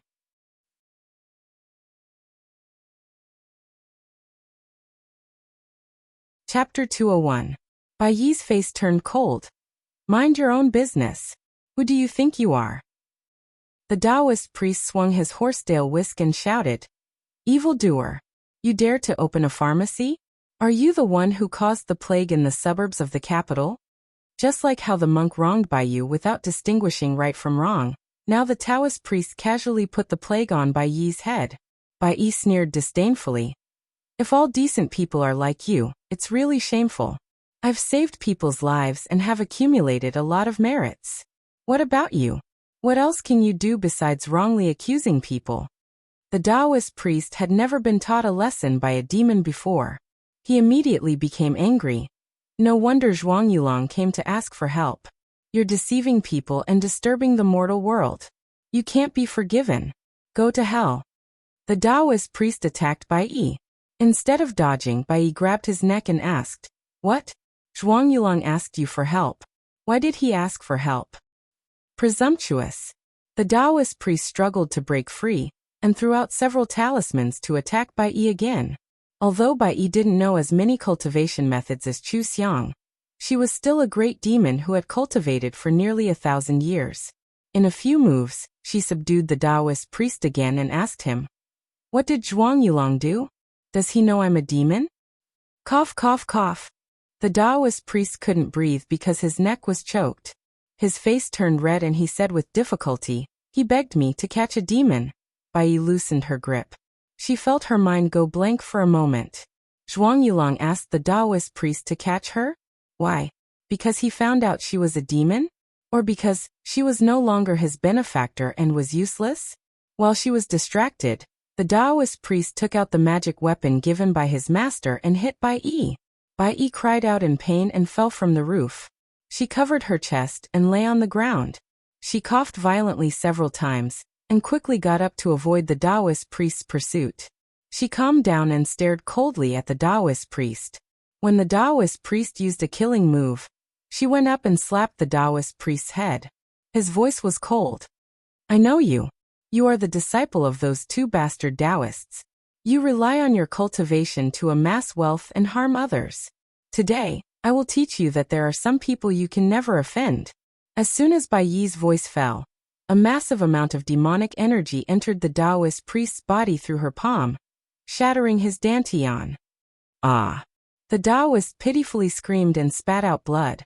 He flew out like a broken kite and slammed into a thick tree. His cultivation had been crippled, and he was no different from an ordinary person from now on. Bai Yi didn't look at him again. She turned around and floated to the roof, blending into the night. For this kind of person who wanted to kill her, being soft-hearted was tantamount to suicide. As for Zhuang Yulong, there must be an end to it. Zhuang Yulong paced up and down anxiously. Bai Yi silently appeared beside the oil lamp and said, "Are you waiting for the news of me being captured or the news of me being killed?" "Ah!" Zhuang Yulong screamed. He was so scared that he almost fell down. He stared at Bai Yi, who suddenly appeared beside the wall. Bai Yi slowly walked towards him and expressionlessly asked, "You told that stinky Taoist priest to capture me. Why? Did I not treat you well? Did I harm you?" "No, no." "Then why? Tell me why?" Bai Yi walked towards him step by step. Her heavy footsteps seemed to be stepping on his heart. Just like that, little by little, it was crushing his heart. Zhuang Yulong was so scared that his head was covered in cold sweat.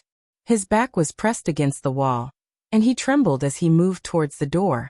He stammered, I didn't. I was afraid that you were stained with something dirty. Please help me take a look." "Yes, I didn't let him capture you. I just wanted him to take a look." You're lying." Bai Yi looked at him and asked the last question in her mind. "So what if I was stained with something dirty? Human, demon, so what? I have always been me. I treated you well, gave you the snow lotus pill, earned money to support you and your mother, took care of you, and compromised. I even voluntarily gave in when you wanted to marry someone else. Haven't I treated you well enough? You don't want me, and I've already left. Why do you still want to find someone to deal with me? Because of that pharmacy? You want to kill me and take that pharmacy to the prefectural magistrate's sister? Is that so? Is that what you think?" Zhuang Yulong was almost scared out of his wits by her questioning. He said in horror, "Human and demon are different. You've been by my side for so long. How would I know what you want to do? Demons shouldn't be here. I told the Taoist priest that it's my duty. I'm good enough to you. Can't I treat you well? I've never harmed you." Those who are not of my race must have different intentions. Demons are best at confusing people. If you don't want anything, why are you so good to me? Why do you want to stay in my house and marry me? Chuang Yulong thought that they almost got married and felt uncomfortable. If the person sleeping next to him was a fox, then what would he be? What would his children be in the future? Bai Yi looked at his ashen face, and her heart seemed to bleed. This was the benefactor she was extremely grateful to. This was the man she loved deeply. Even if she was sad, she was willing to give him her blessings. Why did he treat her like this? The Taoist priest's magic weapon was not an ordinary thing. When it hit her, it hurt her a lot. But now what hurt her the most was not the place where she was hit, but her heart. Bai Yi stared at Chuang Yulong. After a long time, she shook her head and slowly stepped back. I was wrong. From the beginning, I should have listened to my sister and stayed away from you. She smiled weakly. I'm good to you because you saved my life. I want to marry you because I really love you. I want to be good to you for the rest of my life and fulfill all your wishes. Now, it seems that I was thinking too much. The snow lotus pill and the care you gave me these days are my gratitude. Today you found someone to hurt me, so we're even. Bai Yi's eyes were moist. With difficulty she said, Chuang Yulong, from now on between you and me. Break. Friendship. Bai Yi's figure gradually blurred, and then disappeared from the room like smoke. The two foxes in the room immediately jumped out of the window. Before they left, they glanced back at Chuang Yulong. That disdainful look was full of contempt for Chuang Yulong. Chuang Yulong looked at this scene, and suddenly felt that he had done something wrong. It was as if he had lost a very important person, and his heart was empty. But he was really afraid. That was a demon. Who knew if she would eat him when she was unhappy? It was terrible. He fell to the ground and gasped for breath. Thinking back to Bai Yi's words, he was sure that Bai Yi wanted to break all ties and go their separate ways. She had no intention of retaliating against him. He breathed a sigh of relief and felt a little relieved. He carefully thought about Bai Yi's life-saving grace. After thinking about it, only the two foxes he saved in the mountains were the most likely. He was just on a whim. He didn't expect to provoke a fox spirit. He didn't know whether it was good or bad. But now that the fox spirit was gone, he also took the third place in the exam. And Miss Jiang wanted to marry him. It should be a good thing, right? It was a good thing to get the fox spirit's gratitude. As long as the fox spirit didn't come to him in the future, he would be able to live a stable life. Bai Yi kept flying on the roof and quickly left the capital to find Chu Xiang. Chu Xiang opened the door and saw her tearful face. What's the matter? Bai Yi Ping in Chu Xiang's arms finally cried. It's too painful. Sister, those seniors are all true. No injury can be compared with the pain in the heart. Chu Xiang patted her on the back and took her into the room. No matter how painful the injury is, it can be healed. So what if it hurts? Chu Xiang picked up the handkerchief and wiped her tears. There will always be a person who will make you laugh, make you angry, make you feel so painful that you don't want to be hurt. But in the end, everything will pass. All the injuries can be healed. There is nothing to be afraid of. There are still things that can make us happy. Really? Can it really get better? I feel I'm out of control. I can't control the pain. Chu Xiang held her hand and said with a convincing voice, Believe me, let it hurt. It will get better sooner or later. Bai Yi finally stabilized herself by Chu Xiang's side. She didn't drown in pain. She looked at Chu Xiang with tears flowing down her face. Will you also? Will you also meet someone who makes you sad? Will you also feel pain? Without waiting for Chu Xiang to answer, she shook her head and smiled bitterly. You won't. You have Li Yufeng. He treats you well. He can't wait to bring the best of the world to you. You won't feel pain. Of course Chu Xiang would feel pain. Everyone had their first awakening of love, and a time of sadness and pain. She just forgot. It was too far away. It was so far away that she couldn't remember. But she knew that she was also in pain like Bai Yi. She gave everything wholeheartedly. Of course, she would feel pain.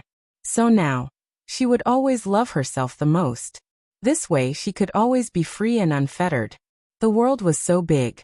If one didn't love themselves enough, how could they have enough strength to enjoy the good things? If everyone loved themselves enough, it would be easier for them to be happy when they met someone who was compatible with them.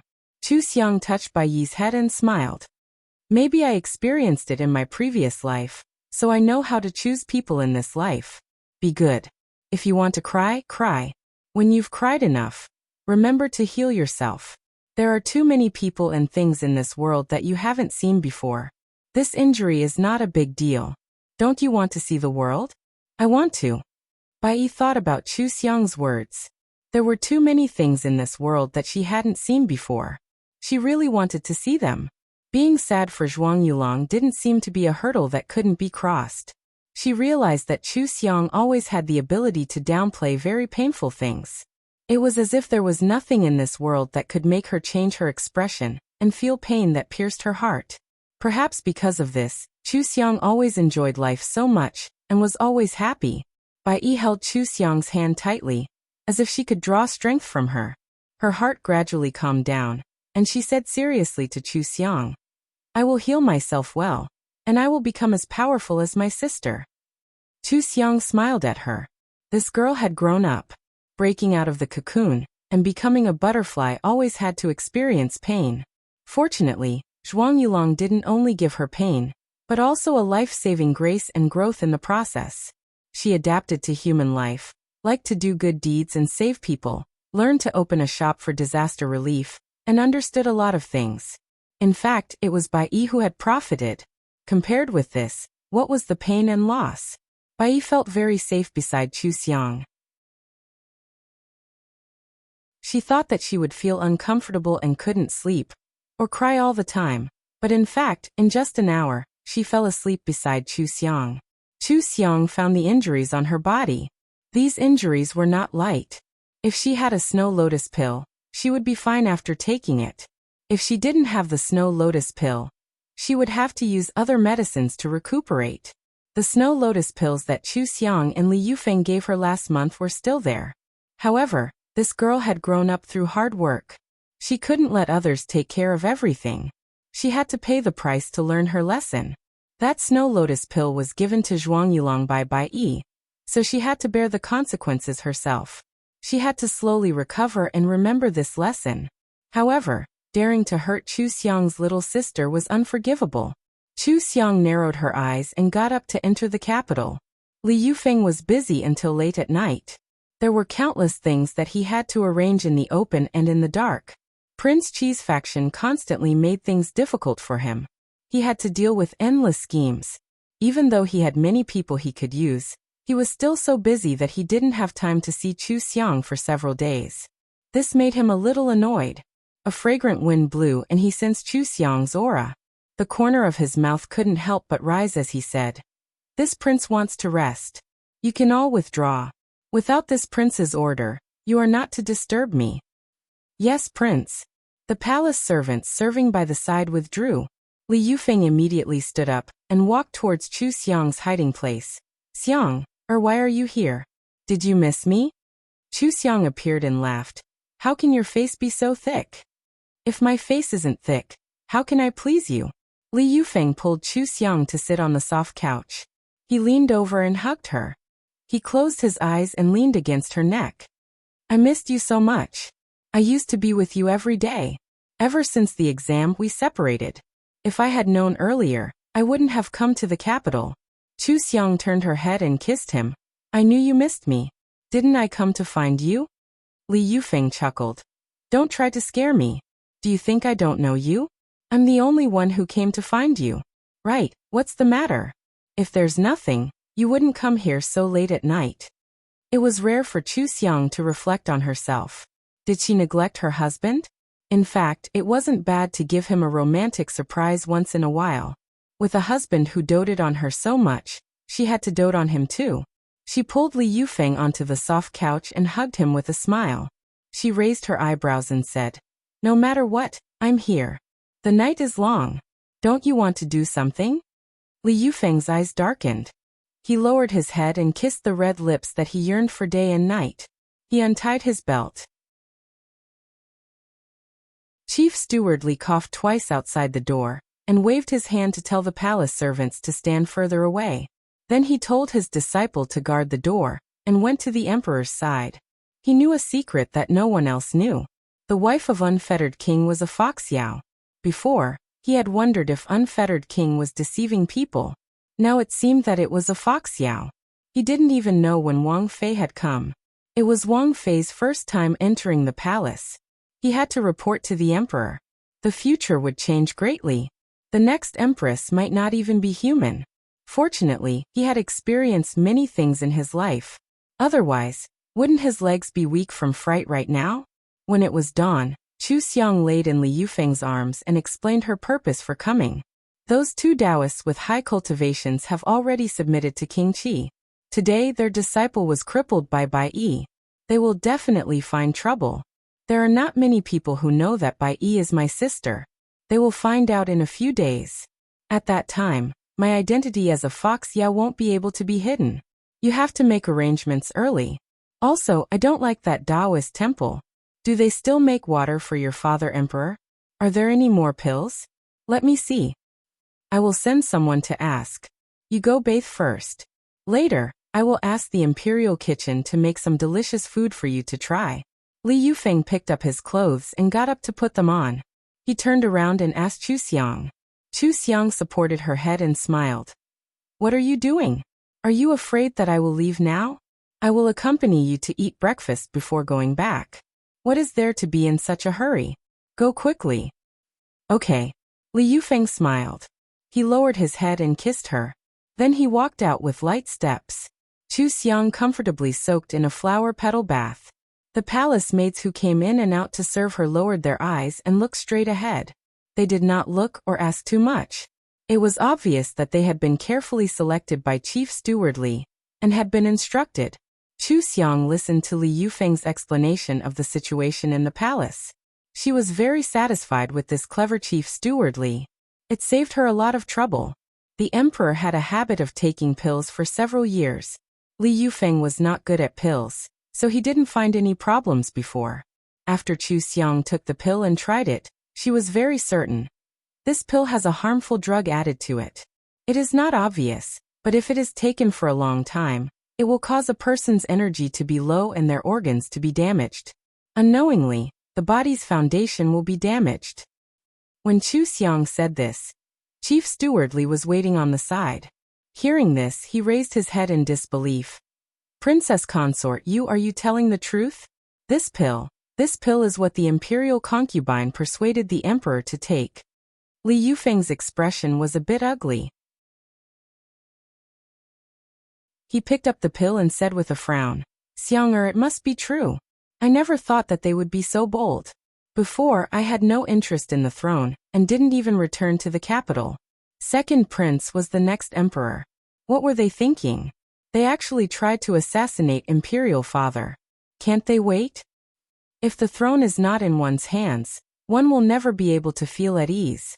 Ambitious people naturally want to ascend the throne as soon as possible. Or perhaps, ambitious families also want to quickly reap the benefits. Chu Xiang drank her hot tea and said lightly. Li Yufeng looked at Chu Xiang. Chu Xiang pulled him up and said with a smile. Let's go and see your imperial father. Seeing that he is good to you, I will recognize him as a family member. Li Yufeng smiled and held her hand, bringing her to the emperor's palace. Chief Steward Li was very surprised.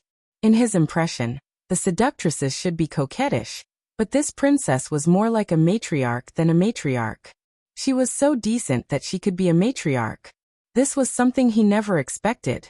Chief Steward Li quickly arranged a carriage to prevent unreliable palace servants from seeing Chu Xiang. Chu Xiang should have been in town.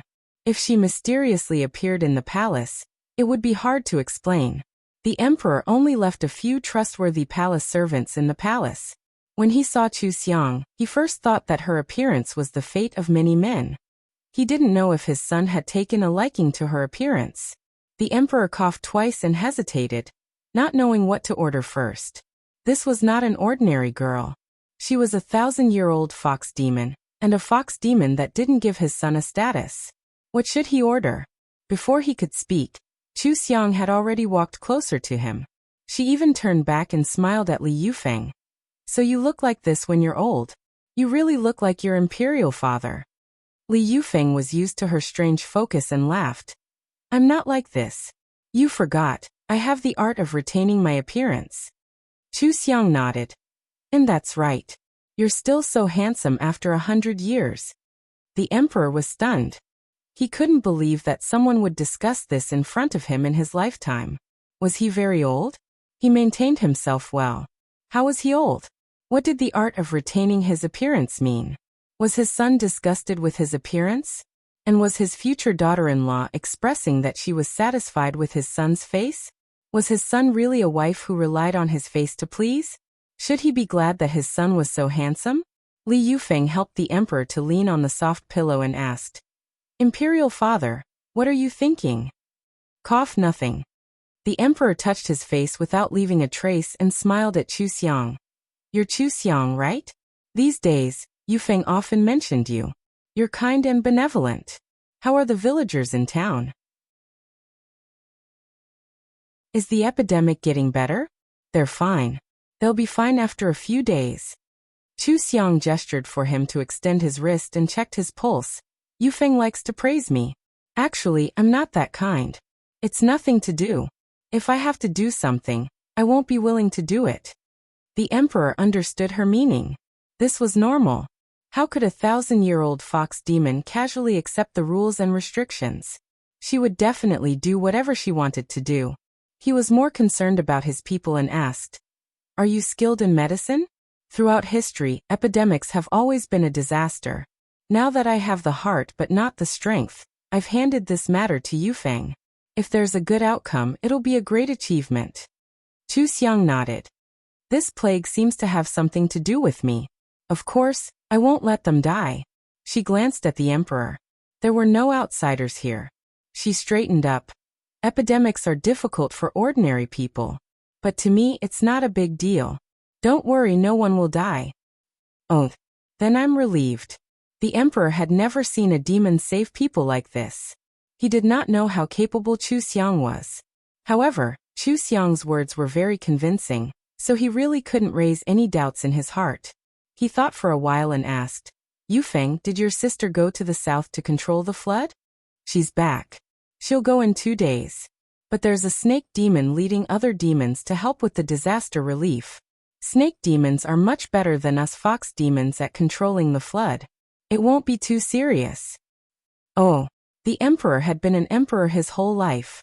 He had never seen such disaster relief. A snake demon leading a group of demons? So the flood would be blocked by the snake demon? Would this work? He looked at Li Yufeng.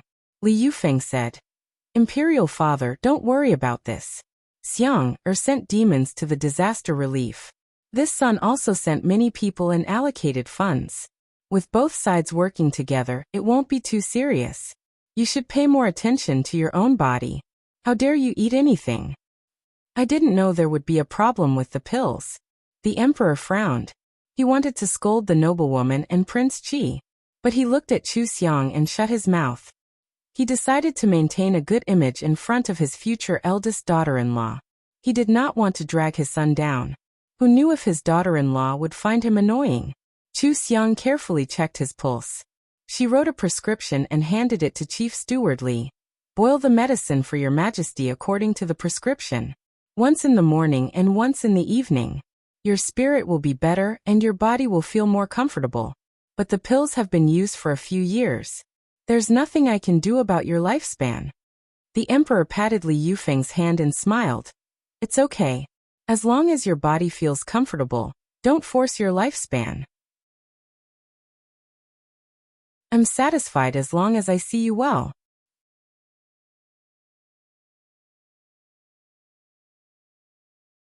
Chapter 202. The ones who refined the pills for the emperor were Prince Qi's martial brothers. Now that there was a problem with the pills, they and Prince Qi's faction immediately became a thorn in the emperor's side. What's more, Li Yufeng had shown the emperor his ability in just a few days. The emperor no longer had any taboos about his successor, so he couldn't tolerate these people. Of course, eradicating a massive faction was not something that could be accomplished in a single day. In order to avoid alerting the enemy, the emperor did not reveal anything. He treated the noble consort, King Qi, and the others as usual, only beginning to move in private. However, this had nothing to do with Chu Xiang. Her goal had been achieved. That Taoist temple, Prince Qi, and the third prince wouldn't have a good end. She didn't need to personally take action. How good was that? Chu Xiang threw the matter to Li Yufeng and returned to town. Bai Yi was still hurt and needed her comfort. In fact, she didn't comfort Bai Yi. She just accompanied Bai Yi or took Bai Yi to see a patient. She didn't mention Zhuang Yulong. After a busy day, Chu Xiang took Bai Yi to the fields to plant. Bai Yi learned how to turn the soil, dig holes, plant vegetables and fertilize. She asked doubtfully, "Jiejie, when did you learn?" Chu Xiang patted the soil off her hands and shook her head. "I forgot. Anyway, I learned how to do it." Bai Yi picked up a handful of soil and watched the soil slowly fall from her fingers. She whispered, "Sometimes I really admire you. You can do anything, you can solve anything, and you are always so happy. Your life is too wonderful. Compared to you, my life is dim and full of depression." Chu Xiang squatted down in front of her. "Then have you ever thought about why there is such a big difference between us? Didn't you choose to live your life like this? You have to choose your own path. If you don't want to go, can't you just change the path?" Bai Yi lowered her head and sighed. "Change the path, I'm changing. It's very uncomfortable, more uncomfortable than being seriously injured." "So what? It will always pass." Chu Xiang pointed to the fields in the distance. "You haven't done this before. You haven't even seen how farmers work. You haven't seen how the embroiderers embroider, how the county magistrate deals with cases, how the villagers quarrel, and how the soldiers fight. There are too many things in this world that you haven't seen yet. Why don't you go and take a look? Instead of wasting your energy on someone who isn't worth it, why don't you spend it on yourself? Look at the world more, and you'll find that it's easy to be happy." Bai Yi showed a faint smile. "Elder sister, you can always make everything sound so simple. When I found out that Zhuang Yulong wanted to kill me, I really felt like my world was about to collapse. But when I'm with you, it doesn't matter even if it collapses." "That's right. There's nothing in this world that can't be solved." Chu Xiang patted Bai Yi's head, her voice still carrying a soothing power. "You just need to choose another path to take. If it's difficult, find a way to overcome it. If you can't overcome it, change to another path. Sister has always been here." Bai Yi looked at Chu Xiang for a while and hugged her tightly. "Elder sister, it's so good to have you." Chu Xiang's existence made Bai Yi unable to attach too much importance to Zhuang Yulong, her benefactor. Compared with the benefactor, who saved her life casually, Chu Xiang's kindness was something that she could never repay in her life. Chu Xiang never needed her to do anything, as long as she lived well and didn't let herself down. Compared with Zhuang Yulong's infinite demands, this was obviously a more noble and cherished kindness. Perhaps the real benefactor who should be remembered was like this. As for Zhuang Yulong, it was just a kindness that was repaid. There was no need to remember it. A half-hearted man who wanted to marry Bai Yi was not worth her sadness. She was sad about her lost feelings, but in the face of those patients who were still suffering from the plague, this sadness seemed to be diluted. She remembered the flood in the south, the cries and corpses there, and Bai Yu's silent sigh when he carried people on his back. She still had many things to do. Bai Yi did not stay for long. She bid farewell to Chu Xiang and used her fastest speed to rush to the south. She simply told Bai Yu that everything was over. Then, she and Bai Yu immediately went to save people, catch corrupt officials, and exercise their power as imperial envoys. Chu Xiang was not idle. Although she had many methods, it was not easy to cure the patients of the plague. It required time and energy. She could not make any mistakes in any aspect. She had to personally watch and check the situation from time to time. The Prince of Qi had already found out that Bai Yi was a Yao, but Li Yufeng was one step ahead of him and let Chu Xiang's shop surface. Together with Bai Yi's shops, they became models for disaster relief. He, Bai Yu, and Bai Yi could quickly pass on information. He also announced how many people Bai Yi had saved in the flood area, and how many people Chu Xiang's shops had saved. Including the corrupt officials that Bai Yu had caught, Two of them were clearly the Prince of Qi's subordinates. At this time, the Prince of Qi's people came out that Bai Yi was a Yao. Li Yufeng did not explain. He only laughed in front of the civil and military officials. Such sentimental and righteous Yao, the more the better. The civil and military officials had different interpretations of his words. Some felt that he was mocking the Prince of Qi, mocking the people under the Prince of Qi for being greedy and daring to swallow the disaster relief funds, harm the people, and have the nerve to slander the disaster relief as Yao. Some felt that he was sighing. If Yao with spells were willing to help with disaster relief, then naturally, the more the better. They could save more people than normal people like them. Some felt that he was hinting that the people suspected of being Yao were working so hard to provide disaster relief. What reason did they, the civil and military officials, have not to provide disaster relief? Li Yufeng did not say another word. He did not even acknowledge the Prince of Qi's provocation. What could the Prince of Qi do? He could only insist on being cautious in everything. He had to send Taoists to capture Bai Yi. But Bai Yi was a very good doctor. She had saved many patients in the capital. She also gave porridge and gave clothes. She often did good deeds. Her reputation was very good. Now the Prince of Qi's subordinates had delayed the imperial court, delayed disaster relief, and wanted to capture Bai Yi. Then who would provide disaster relief? Send others? Did they save as many people as Bai Yi? If they did not, then shouldn't the disaster be the most important thing right now? The Prince of Qi seemed to ignore the disaster victims in order to deal with Li Yufeng. The officials could not agree with him. In the end, the emperor ordered that this matter be investigated after the disaster was over. Right now, they had to do their best to provide disaster relief. They could not create new problems. The Prince of Qi wanted to use Chu Xiang's past to cause trouble, but he was blocked by Li Yufeng. He casually made up a remote location. If he had the ability, then go investigate. By the time he came back with real evidence, it would be too late. Bai Yi was not here. No matter how many monks and Taoists there were in the capital, they could not make her appear to prove that she was a Yao. Chu Xiang was trapped in the town where the plague was serious. It was inappropriate for the Prince of Qi to say anything against Chu Xiang. For a moment, he had no way to make a fuss about the Yao, so he could only accept the suffering he had suffered. Li Yufeng did not give him a chance to ponder. Wave after wave of powerful attacks were launched, causing the Prince of Qi's faction, who had not understood his power, to be thrown into confusion. They struggled to cope, unable to spare any energy to deal with the Yao. The officials treated these words as a joke. In their impression, demons would not do their utmost to save people and provide disaster relief. At the very least, they had never heard of such a thing and did not believe it. Li Yufeng smoothly won the time difference and cleverly suppressed the matter of the Yao. Soon after, he had the people from the Bureau of Rights and the Bureau of Works cooperate with him, and Chu Xiang to find potatoes and other materials to create new weapons. Of course, outsiders could only do some supporting work.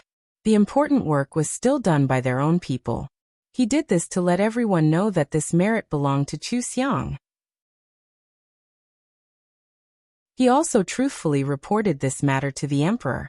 The emperor had never seen those crops and weapons, but after hearing Li Yufeng describe them so well, he only felt that they were probably things that could only be found in the Yao world. Did Chu Xiang bring them out because of their close relationship? The emperor was skeptical about this matter, but there was no harm in trying it out if it was beneficial to the country. If it succeeded, then this 1,000-year-old fox demon helping his son manage the country would be a great blessing for the country. With the emperor's support, Li Yufeng's work became smoother and smoother. He moved too much and caused too much of a commotion. The Prince of Qi's faction wanted to probe the situation, find ways to deal with him, and find ways to prevent him from gaining merit. It was becoming more and more difficult to deal with. The number of people he needed to use also increased. As the prospective son-in-law of the Jiang clan, Zhuang Yulong was recommended to the Prince of Qi by the Jiang clan's second son. Zhuang Yulong had taken the snow lotus pill, so he learned everything quickly and could easily understand what others taught him. The only thing he lacked was the vision and knowledge brought by his family background. But in the end, he was still a person worth nurturing. However, he used to share a room with Li Yufeng, and that Bai Yi was even his fiancée. The Prince of Qi ordered people to sound him out, and deliberately mentioned him in front of Li Yufeng to test Li Yufeng's attitude. He found that Zhuang Yulong didn't know anything, and Li Yufeng didn't care about him at all. He felt baffled and couldn't figure out the relationship between Zhuang Yulong and these people. Thus, he temporarily kept Zhuang Yulong and wanted to see if there was any breakthrough on him. This made the Jiang clan misunderstand. They thought that the Prince of Qi valued Zhuang Yulong and couldn't wait to arrange a marriage between Miss Jiang and Zhuang Yulong. Everyone knew that the emperor was seriously ill. If the emperor passed away, then the whole country would mourn and there wouldn't be a wedding. Miss Jiang was anxious to marry Zhuang Yulong and settle down. If Zhuang Yulong lost his shop, he would have no money. He was also anxious to marry Miss Jiang and gain the support of the Jiang clan. Besides, he still needed the support of the Jiang clan to show his face in front of the Prince of Qi. Both sides hit it off and hurriedly got married. They even said that it wasn't good to be extravagant and wasteful in the face of the disaster, and that everything should be simple. No one paid attention to their actions. Chu Xiang and Li Yufeng didn't send people to keep an eye on them. Ever since Bai Yi gave up on Zhuang Yulong was nothing to them. He wasn't worthy of their attention. Chu Xiang, on the other hand, completely cured the plague in the town during this time. The 2 imperial physicians and the 10 doctors basically didn't do anything. They were all her assistants. In these days, other than the plague, there were other people who suffered from other diseases. Some of them were light, some were serious, and some were very critical. In front of Chu Xiang, they were all cured with medicine and were very simple. The doctors were full of admiration for Chu Xiang's medical skills. They acted like apprentices and didn't complain. Each of them had a better attitude than the other, and followed by her side to learn. At the same time, they also recognized this princess consort of the free and unfettered king from the bottom of their hearts. Just like how all the villagers in the town called her, she was the fairy empress, who saved people from suffering. The 12 doctors took turns to take the pulse of all the villagers. When they announced that the plague had completely disappeared, the villagers were so excited that they cried. They hugged each other in 2s and 3s, venting their fear and despair during this time, as well as the joy of surviving a disaster. On this day, Li Yufeng rode a white horse and personally came to pick up Chu Xiang. He ordered people to remove the boulders blocking the road. When he saw Chu Xiang's figure, he immediately dismounted and strode over to hold Chu Xiang's hand. Accompanying him were officials from the Ministry of Rites, imperial bodyguards, and Li Yufeng's trusted aides. They were first stunned by Chu Xiang's beauty, and then shocked by Li Yufeng's attitude. This attitude clearly showed how high Chu Xiang's position was in Li Yufeng's heart. She was a person that absolutely could not be offended. Chu Xiang's image in everyone's hearts instantly rose to the highest point. Li Yufeng examined Chu Xiang from head to toe. Seeing that she was fine, he was relieved. "I've come to pick you up. Fu Huang has always been thinking about you. Shall we enter the palace?" "All right. It's a bit tiring. I'll listen to your arrangements when we get back." Chu Xiang smiled at him. She planned to give herself a vacation and properly enjoy the life of the palace. Li Yufeng felt that Chu Xiang seemed to be treating him better and better. At least, she didn't treat him as a white face like before. Cough cough. Did this count as him successfully ascending the throne? He led Chu Xiang back to the horse. The people from the Ministry of Rites hurried forward to invite Chu Xiang onto the carriage behind them. Li Yufeng waved his hand. "Wang Fei has stopped this plague. This merit is enough to be recorded in the annals of history. Not only are the people here grateful, the people of Jing are also grateful. They all want to have a chance to see the benevolent fairy Nyang Nyang. Today, Wang Fei will ride back to Jing with me and let everyone see Wang Fei's grace." "Yes, Wang Yi." The people from the Ministry of Rites hurriedly directed the carriage to make way. They had someone bring a good horse over for Chu Xiang to ride. Chu Xiang knew that Li Yufeng was creating momentum for her in order to prepare for her identity to be exposed in the future. With a light laugh, she nimbly mounted the horse.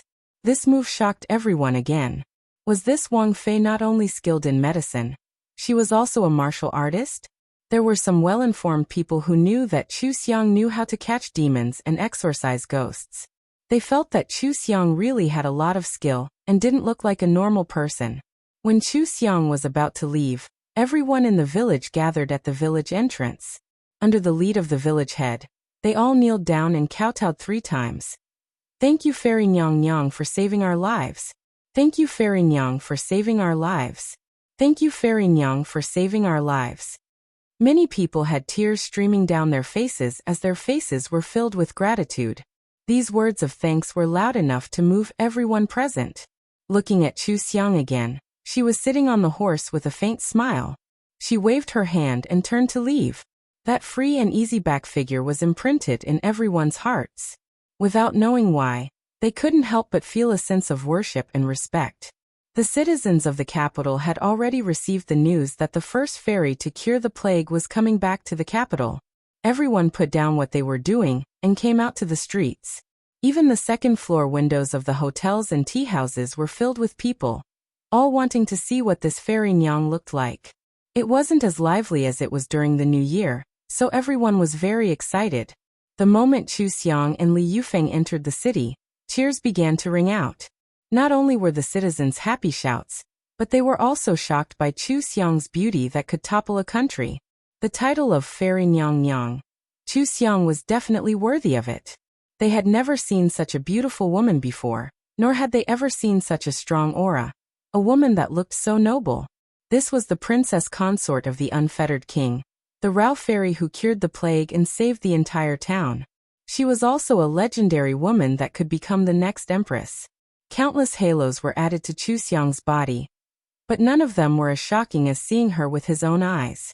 Not only was she a 1,000-year-old fox demon, she was also a 10,000-year-old demonic cultivator. She was also Chu Xiang, who had experienced countless worlds and countless lives. Her aura was unattainable. Riding on her white horse, she didn't need to do anything to attract people's gazes. Even if the carefree king was by her side, he would not be able to steal even the slightest bit of her glory. It was unknown who started to shout, but each shout louder than the last. Long live Her Highness the Fairy! Spread along the streets of the capital, spreading far and wide.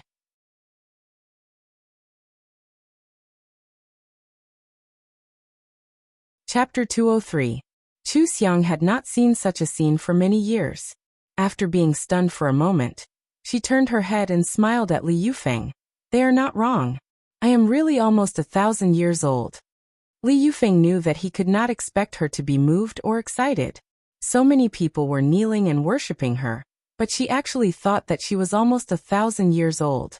Li Yufeng shook his head and fiddled with the folding fan in his hand. He rode the horse beside her and smiled.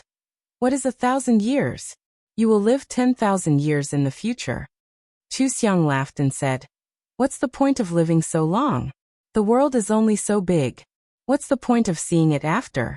It's better to reincarnate and go to other worlds to see. Your idea is very strange, but it's also a good idea. This way, you don't have to experience loneliness and boredom for a long time. It seems that I have to make my country more interesting, so that you won't feel bored and run to other places. Let's go and see the palace I arranged for you. You will definitely like it. Li Yufeng had arranged little by little for Chu Xiang. He could not wait to let Chu Xiang see it.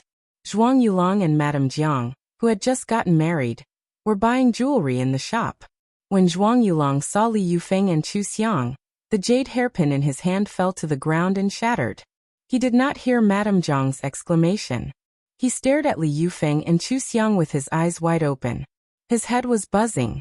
He could not believe that the couple who used to live with him were actually King Xiaorao and his wife. Chu Xiang noticed his gaze and glanced at him indifferently. She then looked away. Her eyes were so calm that it was as if he was just a table or a stool. But Zhuang Yulong immediately fell to the ground with weak legs and cold sweat broke out all over his body. Bai Yi was like Chu Xiang's sister. Bai Yi was a demon. She was so beautiful that she did not look like a mortal. What was Chu Xiang? She must also be a demon. He betrayed Bai Yi and Chu Xiang became King Xiaoyao's wife. How would she deal with him? She was very strong in the past. She would definitely not let him go. The look Chu Xiang gave him kept replaying in Zhuang Yulong's mind.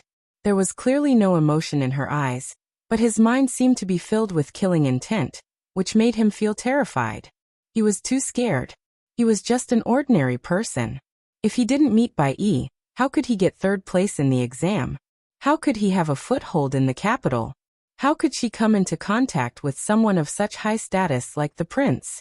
But now he had offended the most favored Lord Xiaoyao and his wife. What he had offended was a big demon that even a Taoist could not deal with. He was doomed. Madame Jiang was also frightened by him. She did not know what was wrong with him. She asked him, but he did not know. After Zhuang Yulong regained his senses, he pushed Madame Jiang away and hurriedly ran home. After closing the door, he trembled as he told Zhuang Lushi about Li Yufeng and Chu Xiang's identities. Zhuang Lushi was also so scared that she sat paralyzed on the ground. How could she still live after offending the royal family? However, they still had the Prince of Qi. Zhuang Lushi grabbed Zhuang Yulong like a life-saving straw and urged him to work hard for the Prince of Qi. He must be recognized by the Prince of Qi. He was going to be the Prime Minister. When the words Prime Minister came out, the mother and son became silent. They both remembered that when the godly doctor told his fortune, Bai Yi could help him become the Prime Minister. Bai Yi had left, but the masters in the temple had changed his fate. Wasn't Madame Jiang his benefactor now? The changes in Zhuang Yulong's life were mixed with several fortune-telling and strange things, so the mother and son had developed a dependence on fortune-telling. They went directly to the temple and asked the masters to tell their fortunes again. The previous time, it was Madame Jiang who had bribed the monks. This time it was only the mother and son. After the monks received the fortune sticks, they told them the truth. It was normal, neither good nor bad. This was considered good for ordinary people, but for the mother and son, it was like a bolt from the blue. Zhuang Lushi immediately gave Zhuang Yulong and Madame Jiang's birth characters, and asked the monks to tell their marriage. Who knew that the divination was still normal, neither good nor bad. The mother and son were stunned. Where was the benefactor? Where was the benefactor? Where was the Prime Minister? Was it all gone? How could there be so many people in the world who could tell fortunes? It was impossible for the masters who could tell fortunes to tell them. This kind of monk didn't understand at all. It was just casual. They never thought that it would poke into the mother and son's hearts. Zhuang Liushi's hands trembled. She still wanted Bai Yi's birth characters. Zhuang Yulong wiped his face and said irritably, "How could she have birth characters? It's fake. Fake fake." Zhuang Lushi didn't know that Bai Yi was a demon.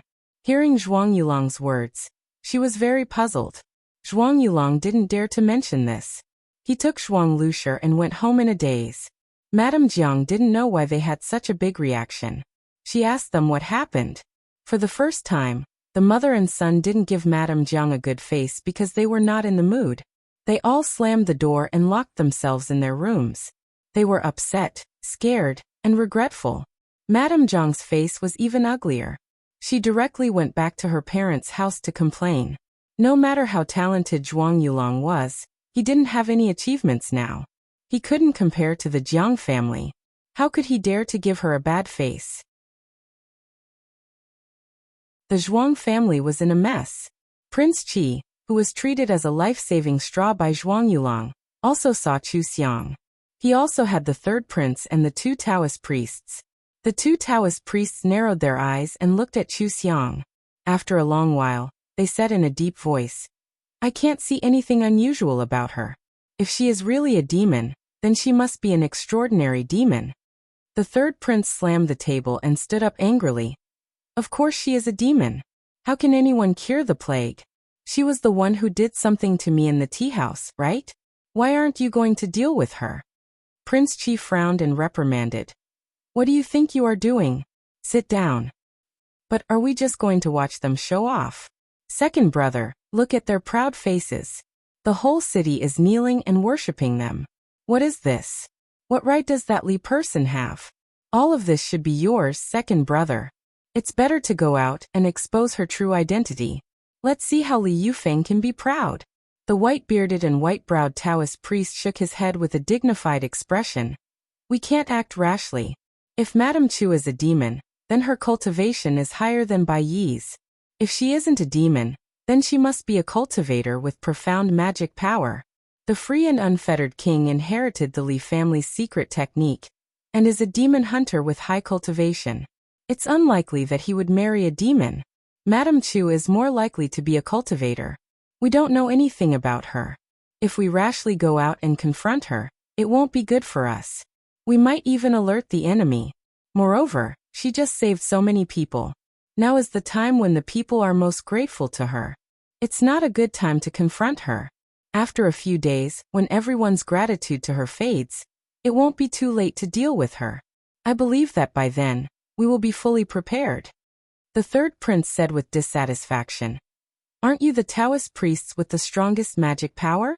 Why are you afraid of this and that? Useless. Old third. Don't be impudent. Prince Qi reprimanded again. Go back to the palace and keep an eye on them. If there is anything wrong, immediately send someone to inform me. But remember, no matter what happens, you are not allowed to do anything on your own. Do you understand? The third prince unwillingly replied, I understand. All right, you can leave. We still have things to discuss. The third prince secretly took a deep breath and got up to leave. It was always like this.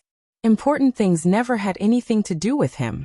In his second brother's eyes, he was just a piece of trash. Even two Taoist priests were more important than him. Prince Qi and the two Taoist priests had a very high reputation. Because of the flood in Jiangnan, Prince Qi's reputation had been affected to a certain extent. The emperor also expressed dissatisfaction with him. At this time he had to be careful with every step he took. He couldn't make a mistake, or else he would be consigned to eternal damnation. Thus, they couldn't casually make a move. The more mysterious Chu Xiang was, the more they couldn't rashly confront her. It was best to unite the senior monks of several temples. Only then would they be able to stand on the side of justice. It would be more convincing and powerful. Regardless of whether Chu Xiang was a demon or a cultivator, they didn't need to be afraid. Right now, the most troublesome thing for them was how to figure out Li Yufeng and Chu Xiang's background. Their forces appeared and disappeared unpredictably. They were also well protected and very difficult to pry into. This caused Prince Qi's hands and feet to be tied. He had to be apprehensive about many things. He could only watch as Chu Xiang established prestige in the hearts of the common people. From the city gate to the road into the palace, the name Fairy had been engraved in the hearts of the common people. Li Yufeng's plan to build momentum for Chu Xiang had also been successfully completed. He understood Prince Qi too well. He was overly suspicious and not decisive enough. He just happened to take advantage of Prince Qi's weakness to gain the upper hand by a show of strength and establish Chu Xiang's image. And this was only the first step of Li Yufeng's plan to build momentum for Chu Xiang. Following this, good news from the disaster relief in the south came one after another. The officials that Li Yufeng had sent had already successfully joined forces with Baiyu to take down all the corrupt officials in the Curtain Land. Moreover, they had tacitly taken care of all the disaster relief matters. The relief funds and supplies donated by Chu Xiang's stores were also being sent to the south. Every piece of good news from the disaster relief had the shadow of Chu Xiang, Bai Yi, and Baiyu. It wasn't just the people of the capital who knew of the fairy. The entire country knew that the princess consort of the unfettered king was a living bodhisattva who saved people from suffering. Under her leadership, the officials of the capital also donated supplies. As a result, the officials of the entire country also began to donate supplies, providing enormous help to the disaster areas. Prince Qi could no longer sit still. He once again sent people to discuss with several eminent monks. At the same time, he tried to spread the news that Chu Xiang, Bai Yi, and Baiyu were all demons. When this news spread, the common people snorted in disdain and treated it as a joke. The number of people that these three people had saved was incalculable. What demons? In order to make people hate demons, Prince Qi even sent the Taoist priests in the Taoist temple to capture demons with inferior conduct to cause trouble in the human world. This move really made the common people hate and fear demons. However, Chu Xiang and Bai Yi had gathered many demons for disaster relief. There were many demons near the capital. After Chu Xiang knew that there were demons causing trouble, She directly sent the demons under her command to patrol and guard the capital. In just a short while, those evil demons were all cleared out. When there were more demons, the Taoist priests in the Taoist temple and the monks in the temple naturally had to come out to catch the demons. The situation immediately became tense. Chu Xiang's demons all had talismans that she gave. In times of danger, they could ask her for help. Those people actually had no way to deal with them. During this period, there were a few times when Chu Xiang fought with the Taoist priests and monks to save people. They felt that Chu Xiang was unfathomable and were anxious to find someone to join forces with to deal with Chu Xiang. The demons under Chu Xiang's command were naturally good demons who were wholeheartedly focused on cultivation and were willing to do good deeds. After she learned of Prince Chi's movements, she simply ordered these demons to do good deeds. They didn't care about whether it was a big or small matter. They only cared about helping people solve problems in a high-profile manner, letting people know that they were the fairies' people. The demons were each more beautiful than the other. They were already very conspicuous when they appeared in the crowd.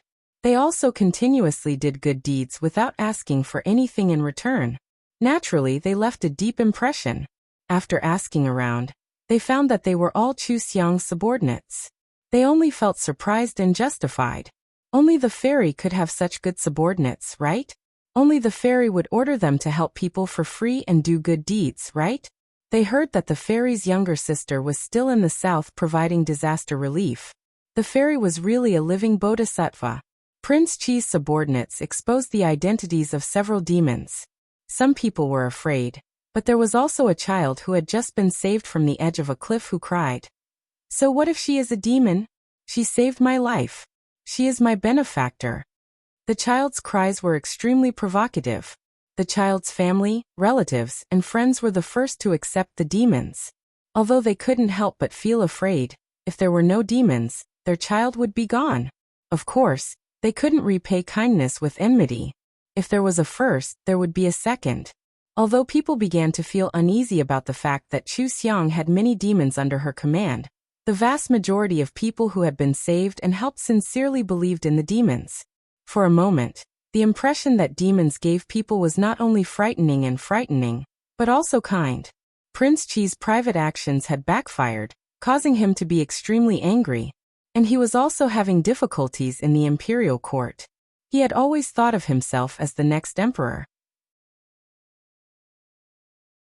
In the past 2 years, he had become more and more daring. The court officials who followed him had obtained many benefits, especially the imperial concubine's family. Naturally, there were many shady matters that couldn't be exposed under the sun. Li Yufeng pressed on step by step.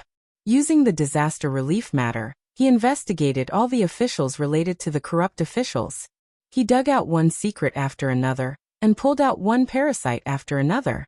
Even the imperial concubine's nephew was thrown into prison by him. Prince Chi was forced into a terrible situation.